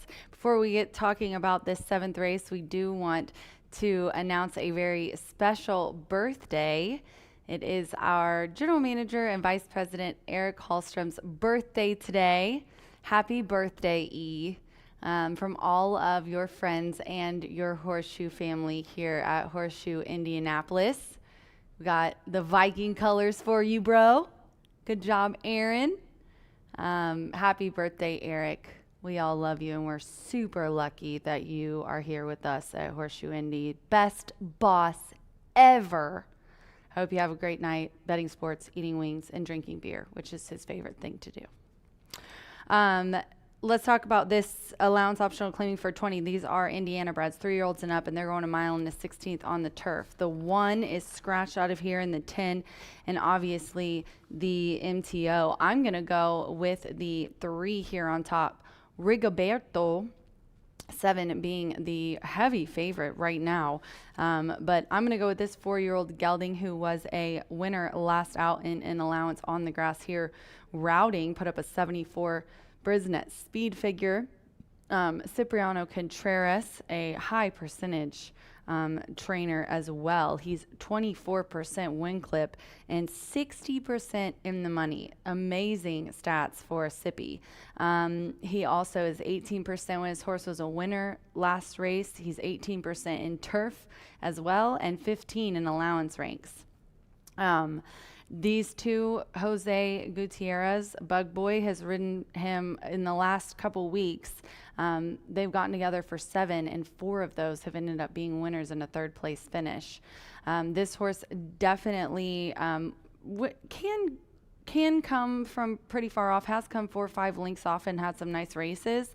Definitely not a go to the lead type horse, but still very versatile in his running style. He just always tries, and he's good on dirt. Obviously, you can see back in June and July, he had a couple of seconds, a nice win as well, and put up an 80 at 5.5. Now they've switched him here in the end of the meet to go 2 turns and on the grass, and he's been 3rd in the last win. So 7-1 right now on the tote board. Justice Bred here, and Sippy co-owns with Desperado Racing. Then I'm going to go to the 4, Gas Alley, 4-1. This one is owned by the Lowers. It has been bred by Mike and Penny along with Jack Denahy and Barry Ward, owned by Penny. Evan Roman is in the irons and ran 2nd last time. That was on dirt, but it was 2 turns. The last time that this horse went along on the grass was September 18th here in allowance and was beaten less than a length as the bettor's favorite. No more Revs medal in here. Overcame an awkward start and still finished 2nd. Hopped at the start last time and finished 2nd. So I just think that this guy has shown some nice early pace and hopefully can get the lead here. But if you look, that 2nd place finish, he was pretty far back, 5 lengths off the leader, and ended up closing that gap to get 2nd by 2.5 in that race. And then I'm going to go to the 8, which is 6-1 on the tote part, Jailhouse Justice. This is definitely a kind of sentimental pick for us. JJ was bought by Tony Bradshaw when he won our Road to Louisville contest. As a promotion, we gave the winner a tens of thousands of dollars to buy and then support the feed and training and such for an Indiana bred, and we definitely got Tony Bradshaw hooked. Him and Tony Granitz co-own this 4-year-old gelding. He loves going along on the turf. He was in an allowance optional claiming for 20, similar class here with a similar group on September 10th. VMAX Jeopardy Theory has been in there. He's been running against a lot of these. He was 4th last time, but he was beaten less than 2 lengths to get 4th. So a very, very competitive race that he was in. But again, like I said, if you go back before that, a nice 2nd at a mile and a 16th, 3rd beaten only a length, 3 back a mile on the turf, and the last win was at 7.5 here on May 7th. He's just it was a good buy. He's earned $113,000, and I think he was an $8,000 purchase at the sale. So what a great Indiana bred. He's been here, Jailhouse Justice, for the Tonys, Tony Granitz and Tony Bradshaw, two great guys. Here in this race, though, I am going to go against the favorite. That's 8-5 with the 3, Rigoberto. But VMAX, definitely a nice horse and was a winner last out. Has been in the money 7 of 13, so can't knock the favorite here at all. We are just 4 minutes to race 7. Happy birthday, E.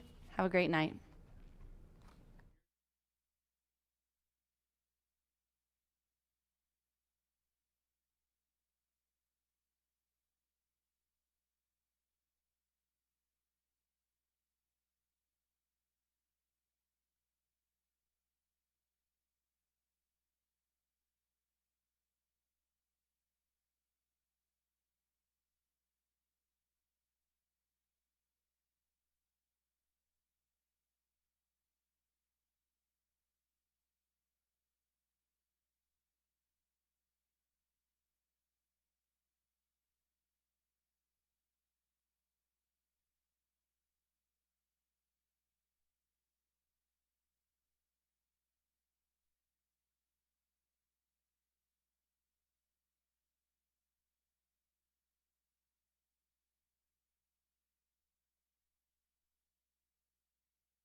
The horses stepping onto the track for the 7th race.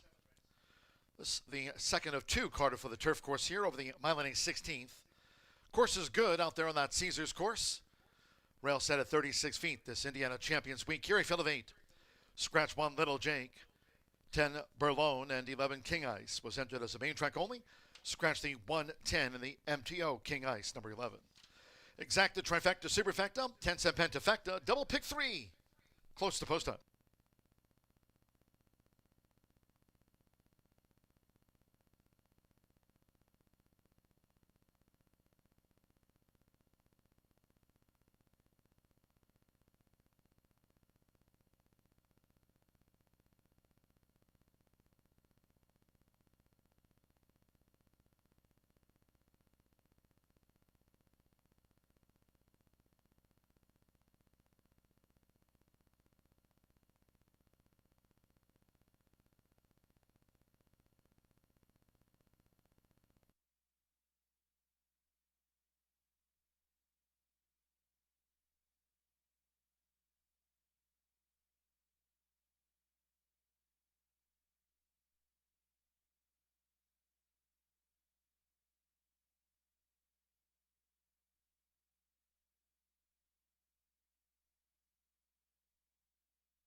The horses are approaching the starting gate.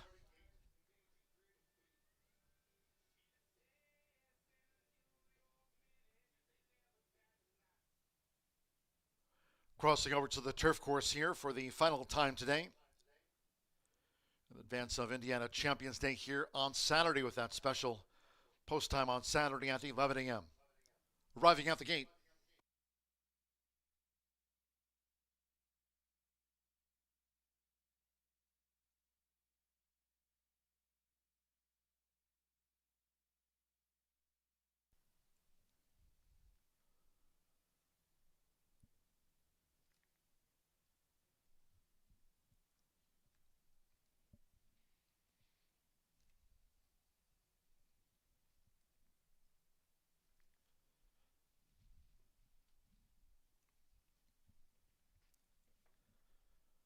Loading at 5:38 for this one now. Alberto Burgos with Just Happy to Be Here. Anthony Zaloa with Backyard Justice. Like Jailhouse Justice. Both are Tony Granite's here at the State Bred Turf. For the Melanie 16th, Jose Gutierrez with Rigoberto. Rigoberto's in. Alex Achard with VMAX. Evan Roma, Gas Alley, one of the Mike Lauer two. The green cap of Gas Alley. Marcelino Pedroza Jr., Jailhouse Justice is in. Sando Sanjo with Rich Kingdom. One more Jeopardy Theory. Joe Ramos already with a triple on the card.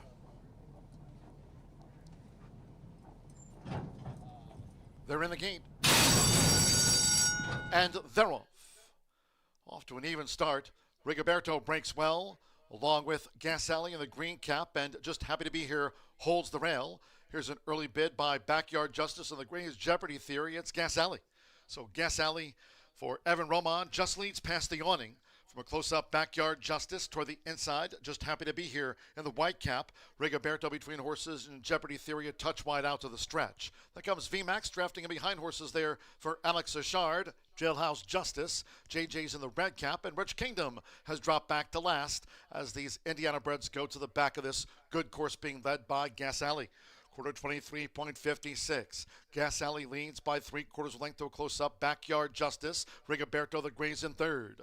The outside is Jeopardy Theory. That gray out deep on the course running in fourth. In the meantime, Just Happy to Be Here comes up the rail there at 36 feet for a bid for Alberto Burgos. Following Just Happy to Be Here is VMAX, who's now moving through inside of wide Jeopardy Theory. Jailhouse Justice still patiently ridden, second to last, and Rich Kingdom the final one. Half mile in 48.51 seconds as they go to the far side of this Caesars course. And it's Gas Alley narrowly.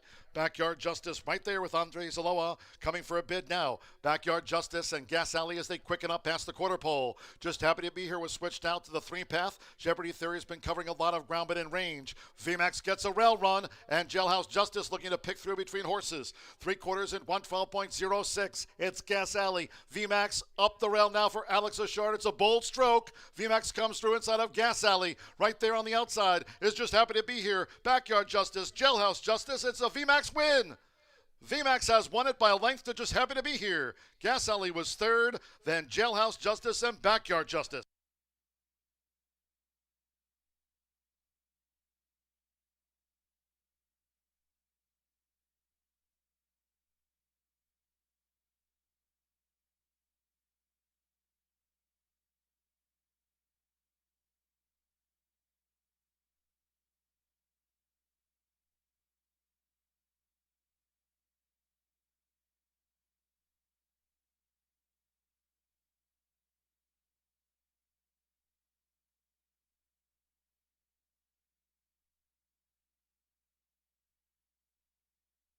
$142.50. State Bred Turf, it's gone to VMAX. 7-2-4, then a photo between the Tony Granites two. Alex Achard for Ethan West. VMAX son of Unbridled Express at 5-2 first to 2. Just Happy to Be Here at 5-1 was second for Gas Alley. 7-5 third. Jailhouse Justice, Backyard Justice. There's Jeopardy Theory next home. Rigoberto not today in the turf. Stand by for the judges' confirmation for the 4th and 5th. We trail back to Rich Kingdom, 142.50. Hold all tickets until official. The judges have posted the 8 Jailhouse Justice 4th and 6 Backyard Justice 5th, 72486.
Earlier on the card, Indiana-bred sprinter Cupid's Runaway made it a 6-timer at the meet.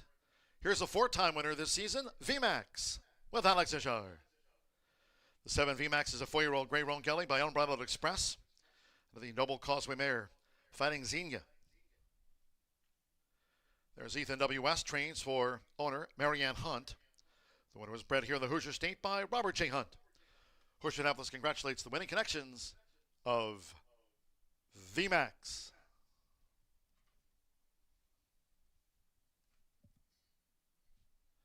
$7-2 exacta paid $48 even. The 10-cent Pentafecta. Backyard Justice ran 5th. Paid $53.14. Pick 3, $117.75. 50-cent Trifecta, $31 even. Gas Alley 3rd. 3-7 double, $36.60. Jailhouse Justice 4th. The 10-cent Superfecta paid out $19.52, 7248, and the 6. 142.50. Race 8, Sprint Ahead. Scratch 3, She's a Whirlwind. 3, She's a Whirlwind is scratched from the Distaff Sprint. Exacta Trifecta Superfecta, 10-cent Pentafecta starts to the final double. Post time. It's in 20 minutes time at 6:05.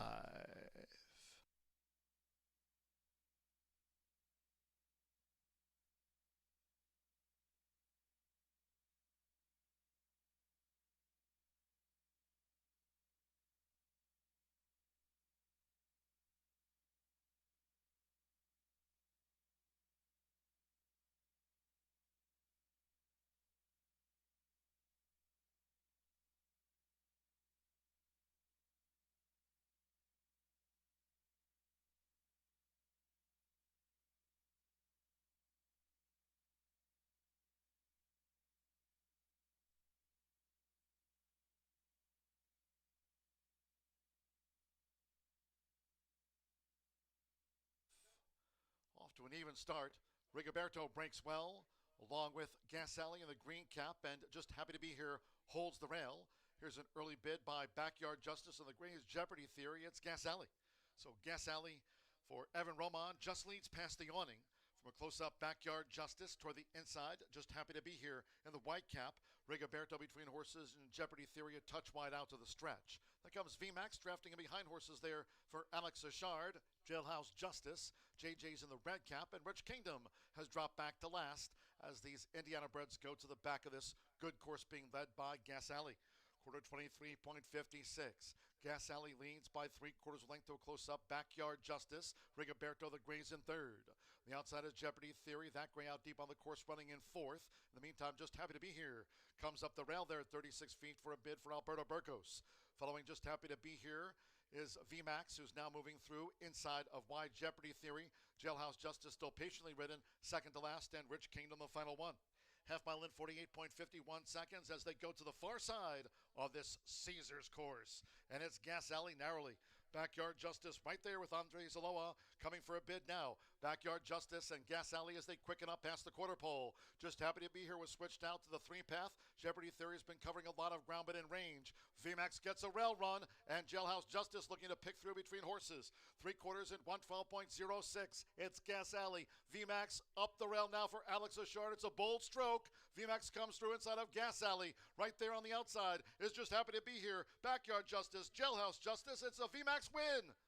VMAX has won it by a length to Just Happy to Be Here. Gas Alley was third, then Jailhouse Justice and Backyard Justice.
Taking a moment to wish Bradley Phelps a very happy birthday from all of us here at Horseshoe Indianapolis as we get to the close of this Thursday card on Indiana Champions Week.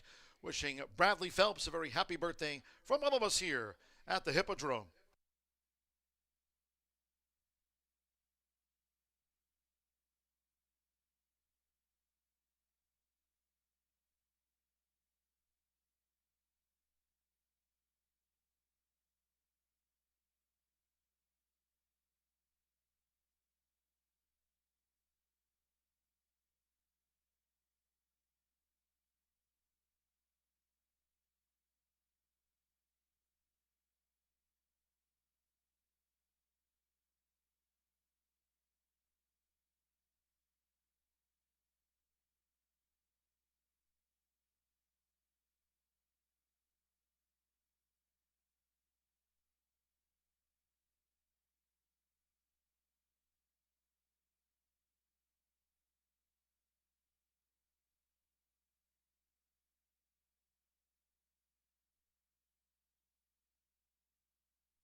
Guys, what a day it's been. We have Champions Day coming up on Saturday, last thoroughbred race of the Thursday card. Friday, we are dark tomorrow, and then come back at 11 a.m. on Saturday morning for Champions Day. We're going to have Miss Martha Clausen herself in the house. B is going to be back on the signal with us, and it's going to be a wonderful day. 13 races. First half is thoroughbreds. Then we switch over to the quarter horse stakes. Very excited for the day. Cigar rolling station, food trucks, t-shirt tosses. It's going to be wonderful. So please join us Saturday morning. This race, though, the 8th race for 8 minutes to post, is an Indiana sire 3-year-old and up allowance for fillies and mares. They're going 5.5 furlongs. The 3 is out of here. The 7 is the current favorite. I went with the 8. I've got that horse in my exacta, but on top I put High Speed Justice. This one gets Andrea in the irons, who has strictly ridden this one in all 5 of her previous starts. She is a Justice bred, and Tim Eggleston is the trainer. High percentage in everything, even quarters. I imagine he'll win numerous races this Saturday. He's 22% in allowance ranks, 20% as the beaten favorite. He also is 18% off this kind of layoff, which this horse hasn't raced since August 27th. So a little bit of a freshening after a couple of lackluster starts. 2 5th place finishes, only beaten a couple horses in there. But if you go back to June 12th at 5.5 furlongs for this horse, was nosed out in there by Foxy Justice. No Foxy Justice today, and we're going 5.5. Off that freshening, I think the High Speed Justice, she's going to have a good trip today. Hopefully she can get out of the gate clean. She kind of hopped at the start a couple back, but that was really the only time. She normally breaks pretty well. She has put up 72 as her highest speed figure in the Swifty Sired, actually, on the slop. Obviously kind of biased, but she looks great in the paddock. She's on her toes. She's moving quickly. Look at her go. She just looks like she's ready to run today, and hopefully she can get on or near the lead, as it seems like that's her preferred running style. And then we're going to go to the 7, which is the favorite at 5-2, and that is Liz's Legacy. Our leading jockey Fernando de la Cruz is looking for a double in this race, as he did win the 2nd. Shout out to Ramos. Mentioning Fernando de la Cruz, I said it earlier on Fox, but Ramos is hungry to close that gap. About, I think, 15 maybe between them. It was a way bigger gap earlier, and just he has been on fire these last few days. 11 wins in 5 racing days for Ramos. Triple today and a triple yesterday and another one on Tuesday. So, yeah, he is gunning for Fernando, but Fernando still with a big lead going into about 3 weeks left of the meet after this weekend. Bob Gorham with a nice winner on the card here in this race with this 3-year-old filly by Unbridled Express, one of our top sires in the state. Ran 2nd versus similar last time out. The 3rd place finisher came back to win. He kind of got bumped and in a little bit of trouble at the 3/16 pull in there, and definitely got a little caught on the rail, but likes the distance of 5.5. Obviously, all of the races that she's finished in the money have been at sprint distance, 5 of 7 life. And then I'm going to round it out with the 4 as the jockey's leg up and head to the track we're looking at now. Echo Dreamer also looks really good. Love Ralph Martinez. He's been around here for a long time, has a few horses, and he's running this mare in this group. He's 18% in sprint races. This one ran 2nd as well, with Mitchell aboard, only missing by a length and a half. Now, that was a completely different scenario. It was a mile and it was slop, but does have the highest speed figure at today's distance. I'm going to go 874 here in the 8th and final thoroughbred race of the day, but stick around because Martha's going to come and handicap your 9th race, and then she's going to hop on a plane and fly to Indiana this weekend, and I can't wait to hang out with her and go over our quarter horse stakes and for her to be here to help us for Champions Day. Wonderful woman. We're going to whip out our turtlenecks, and we're going to rock it on Saturday. 4 minutes to post or to send it to John. Good luck.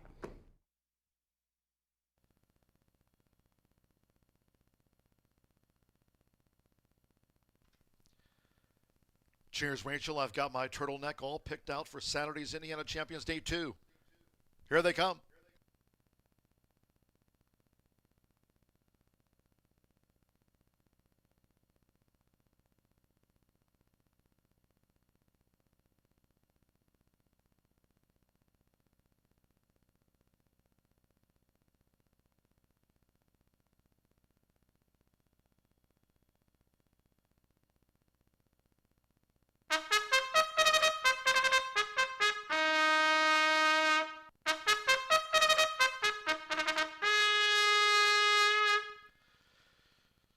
With that, the horses called postword for the 8th race.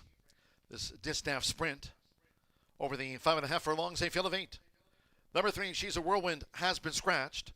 Scratch 3, She's a Whirlwind. Exacta, trifecta, superfecta, the 10-cent pentafecta starts with the final double. 9th race closing the card with the quarter horse maiden dash over the 250. Number 5, To Catch a Legacy. Dex Mitchell rides 5, To Catch a Legacy, and the quarter horse maiden. Fast track, 2 minutes.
Less than 1 minute to post time. Less than 1 minute.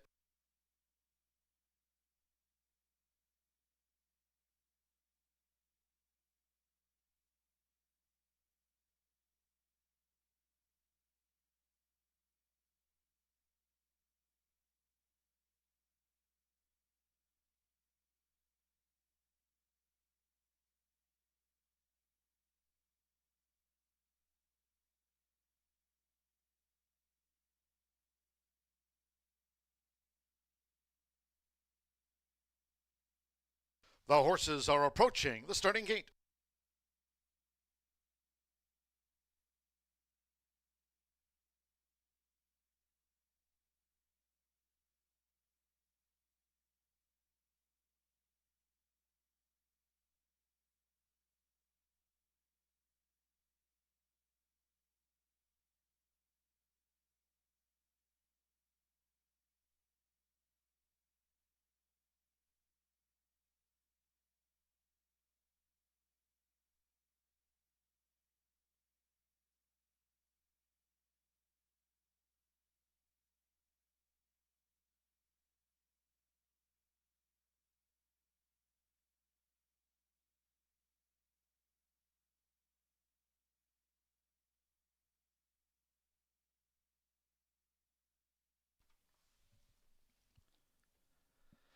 The horses have reached the starting gate. It is now post time. They're going in. Sarah Smiles would be a fourth victory on the day for Joe Ramos. She's first in. Cal Coley would be an Alex Achard double on the card. Rodney Prescott with Luna Diva drew 2. Fernando de la Cruz with Liz's Legacy. Andres Aloma, High Speed Justice. Facing up to her starting stall. Mitchell Marul with Echo Dreamer. Just a couple to back. Gatling Girl, Luis Contreras has a win on the card. We've had a fast track since kickoff. Gatling Girl, like Liz's Legacy, both for Bob Gorham.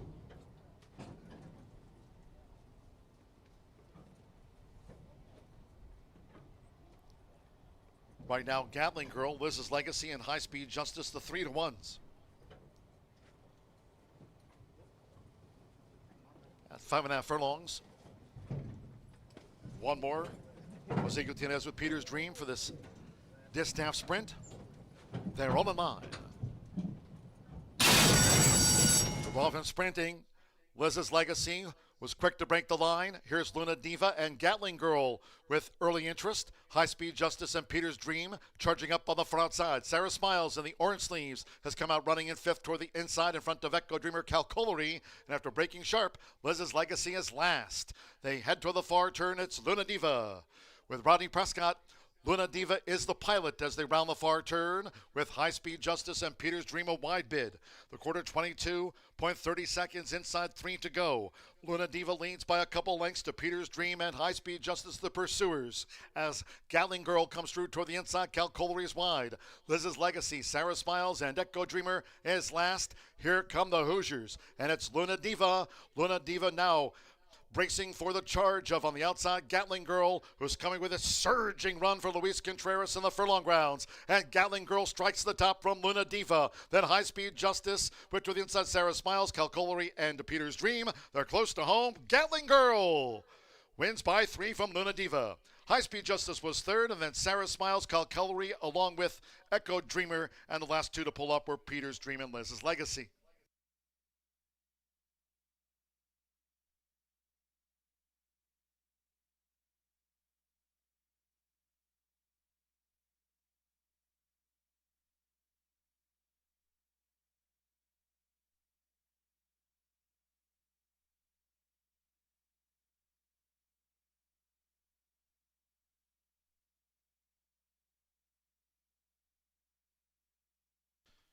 .104.88 after the distaff sprint. 104.88. 5.281. And fifth is a photo of that for the Pentafecta. Stand by for the fifth horse after the distaff sprint. Gatling Girl. Luis Contreras double on the day here for Bob Gorham, Marion Gorham. 2 Luna Diva. 9-2 seconds of the 7-2 winner. Gatling Girl first. 8 High Speed Justice 7-2 third over 1 Sarah Smiles. 19-1 got into the superfecta frame for Joe Ramos. The next photo between Cal Coley with Echo Dreamer, Peter's Dream, Liz's Legacy. Hold all tickets until official. It's Gatling Girl at 7-2.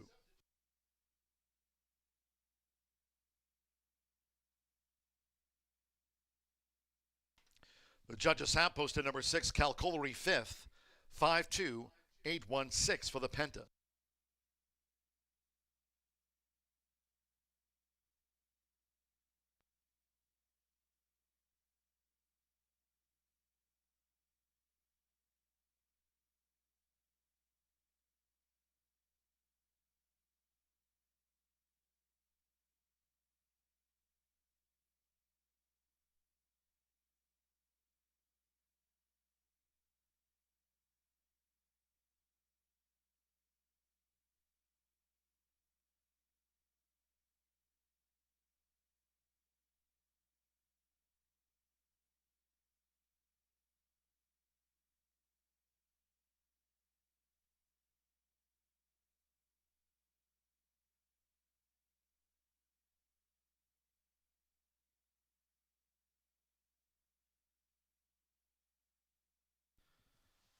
Stepping into the Murphy Trailer Sales Winner's Circle, it'll be number 5, Gatling Girl. Make it a riding double on the card for Luis Contreras. A couple of wins here on the Thursday score sheet. Gatling Girl is a 3-year-old Chestnut filly by Sight Song. Sight Song out of the Congrats Mare, Siege Gun. Bob Gorham trains for Marion Gorham, now a 3-time winner. Horseshoe Indianapolis congratulates the winning connections. Gatling Girl fires off 3 wins at the meet.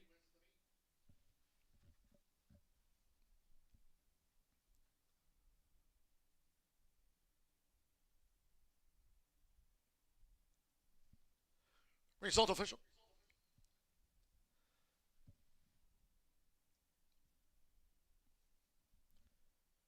The 5-2 exacta paid $47.20. 50-cent trifecta 5-8, $75.15. 7 and 5 double paid $20.80. Sarah Smiles was 4th. 10-cent superfecta $98.35. Cal Coley 5th. 10-cent pentafecta netted $584.69. Results in on the $1 late pick 4 daily presented by Itoba. 404 for $1,997.70. The 50-cent pick 3 with a 7 with a 5, $51.40. 50-cent late pick 5 on 5 of 5 paid $4,876.25. 104.88 after the distaff sprint. One more.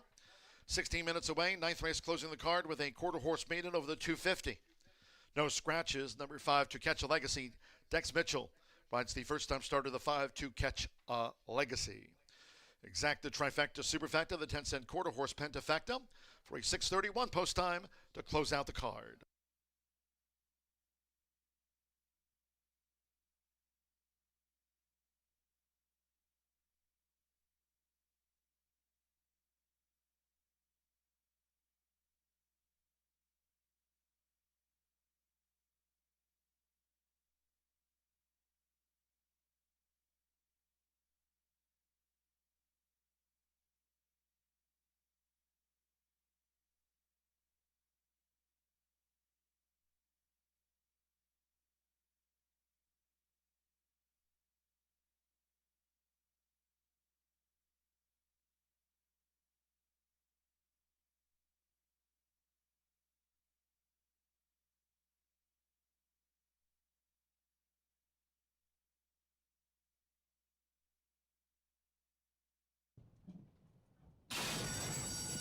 Dolphin sprinting.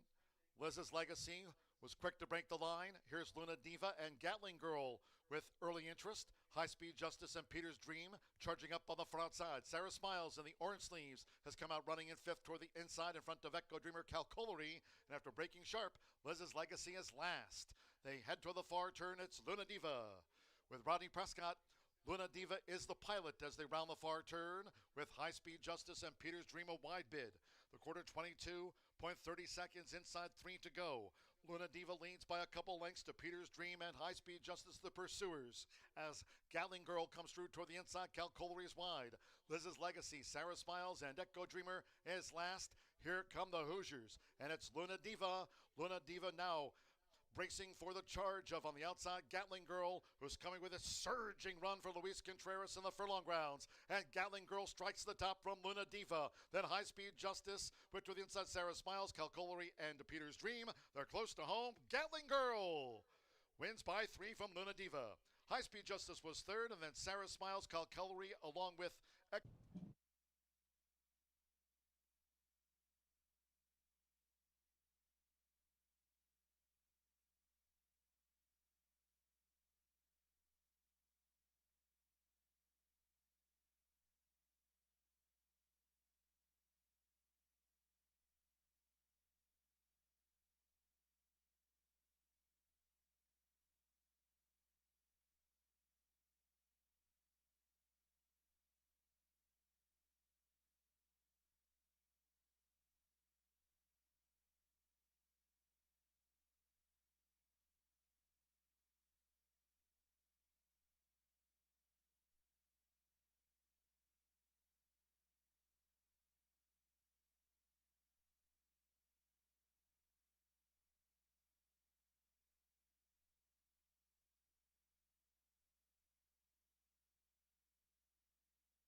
Well, one more race to go on the Thursday afternoon card at Horseshoe Indianapolis. This is going to be a fun race for registered Indiana breds, 3-year-olds and up. And the reason I find it interesting is because they're going to be going at what I call the super sprint distance of 250 yards. That's a pretty quick distance, probably run in less than 15 seconds. And it's just going to require these horses to get out of the gate sharply and go for the wire in an unimpeded fashion. It's not easy with quarter horses, but these are 3-year-olds and up, and they've had some experience. So let's go to the paddock and take a look, and I'm going to begin with number 7, Flair for Ritzy, who is making her 3rd start for trainer Jesse Vasquez. It's a 3-year-old filly by Flair for Ivory, who exits what I feel was a very improved effort on September 29th. She broke well and finished 2nd by a neck, so she was right in the thick of things, and I think she's going to have a very, very good effort again this afternoon under Giovanni Vasquez Gomez, who's Jesse's husband and rides so well for the barn. So that's my top choice, number 7, Flair for Ivory. Let's go next to number 4, Louisiana in Love, who has completed the trifecta 3 times this season for rider and trainer German Rodriguez. We have seen him excel as a trainer, as a rider. He's got a really sharp 2-year-old running. He's a Hawkeye Saturday on Champions Day, and the horse, it's a really good race. All the futurities, all the stakes are excellent, but he's a Hawkeye, has been the stable star for German, so it'll be interesting today and also on Saturday.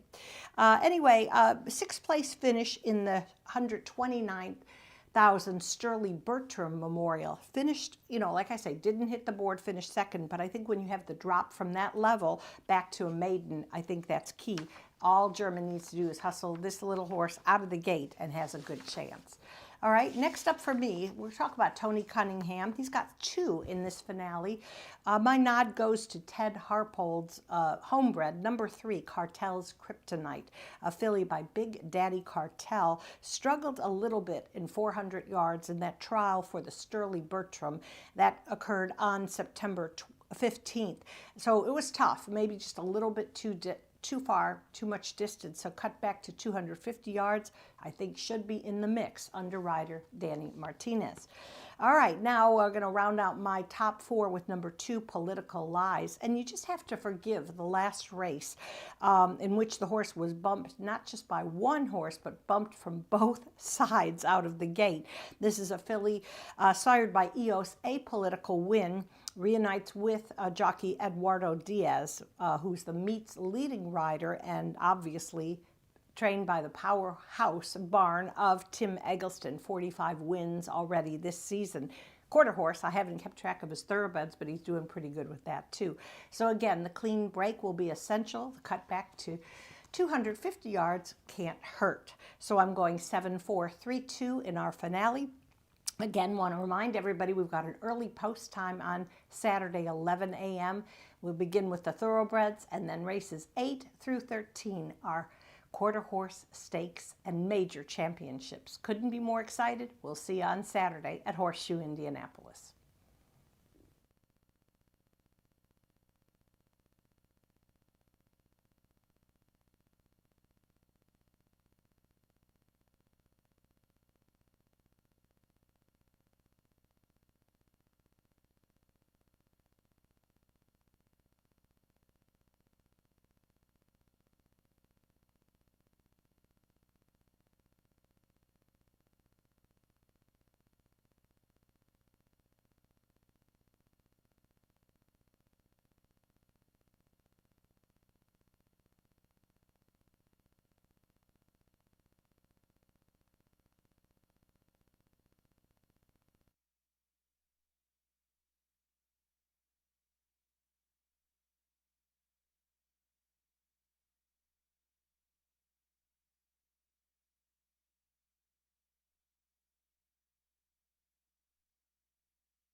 All horses stepping onto the track for the 9th race.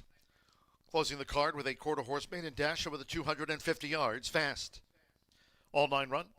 5 To Catch a Legacy. Dex Mitchell rides the first-time starter. Dex Mitchell on the 5 To Catch a Legacy. Exacta Trifecta Superfecta on the 10-cent quarter horse Pentafecta featured.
The horses have reached the starting gate.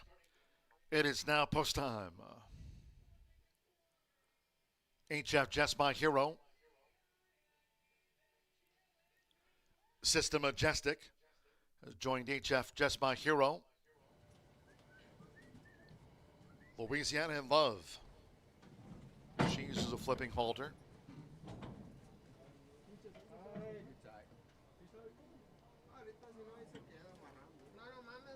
Political Lies. Dex Mitchell and the newcomer.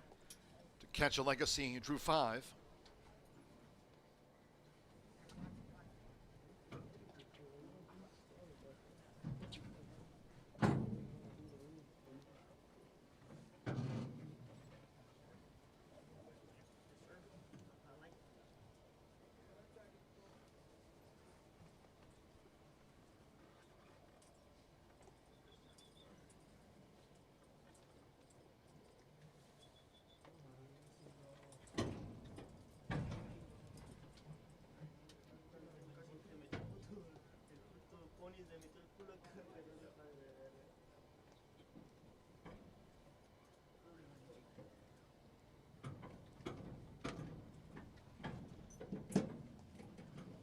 Now To Catch a Legacy's gone all in. Cartel's Kryptonite. It's her turn. Flair for Ritzy went in well. Just a couple of them back. LB Mr. Corona.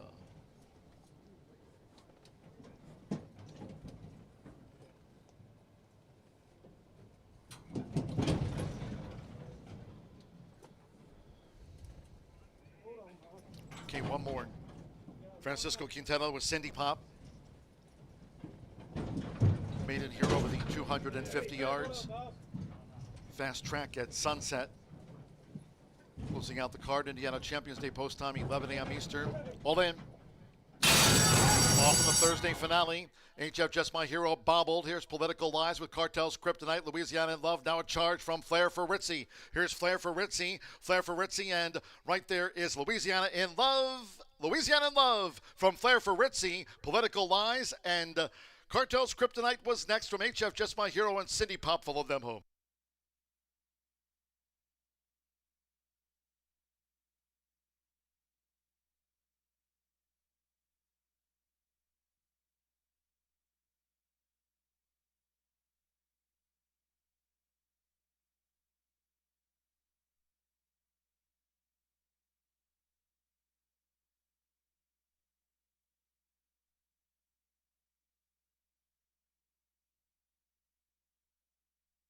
Photo finish. Photo in the finale. Hold all tickets.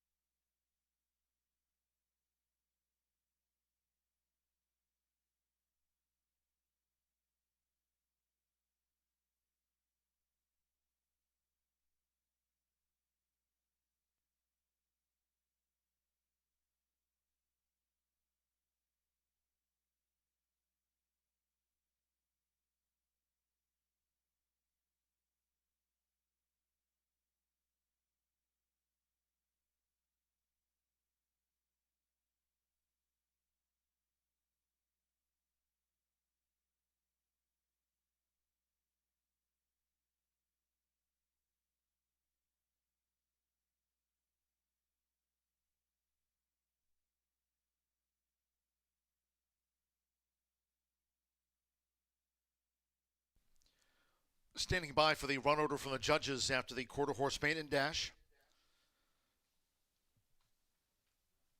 We'll close out the card here today. Don't forget Saturday, Indiana Champions Day. Hope you can join us on Saturday. The first of 13 kicks off at 11 a.m. 4-7-2-3-1 the order. 13.291 seconds after the maiden for the 250. 13.291. Number 4, Louisiana in Love, was first. Number 7, Flair for Ritzy, 6-5 second. Number 2, Political Lies, 7 1/3. 3, Cartel's Kryptonite at 11-1 was fourth. And 1, HF Just My Hero, finished fifth. The nose over 9, Cindy Pop, sixth. 4-7-2-3-1, then the 9, German Rodriguez. Not only rides, but trains Louisiana Love out to the maiden ranks.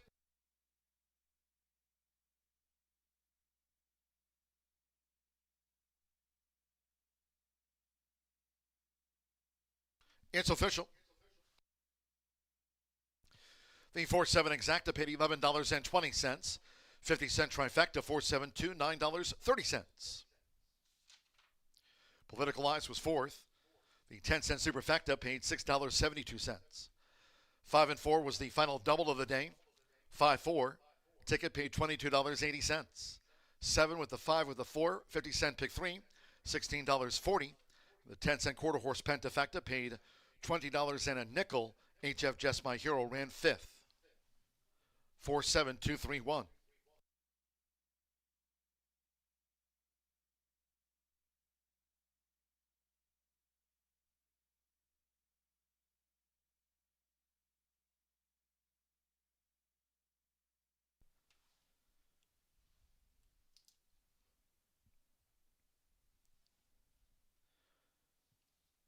Returning to the Murphy Trailer Sales Winner Circle, number 4, Louisiana in Love, with German Rodriguez. German also trains this 3-year-old bay fillet by the Louisiana Cartel. Out of the Mr. Jess Perry mare, Jess Special Love for owners Keith Bodie and Quarter Shots Stables LLC of George Covey. Horseshoe Indianapolis congratulates the winning connections of Louisiana in Love out to the maiden ranks in 13.291 seconds fast. no wind. That concludes our live racing program for today. We thank all that joined us here at the races. Cheers to all who tuned in. No live racing here on Friday. Next live racing program, it's a big one. 6th Annual Indiana Champions Day to be staged here on Saturday. First race post time, 11 a.m. 13 races in total. 12 premier races, including those quarter horse stakes purses at the $1 million range. A rich day on tap for the thoroughbreds and quarter horses here. Indiana Champions Day kicks off at 11 a.m. Until next time, for all of us here at Horseshoe Indianapolis, it's been my pleasure on this Indiana Champions Week from the broadcast booth. Track announcer John G. Dooley saying, see you on the big day. Good night for now.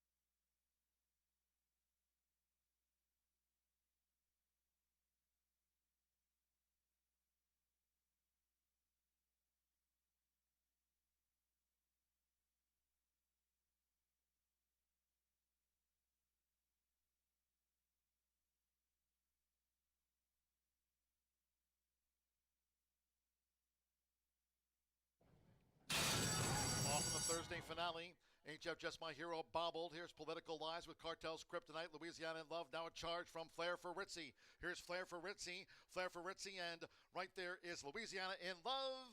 Louisiana in Love from Flair for Ritzy, Political Lies, and all in.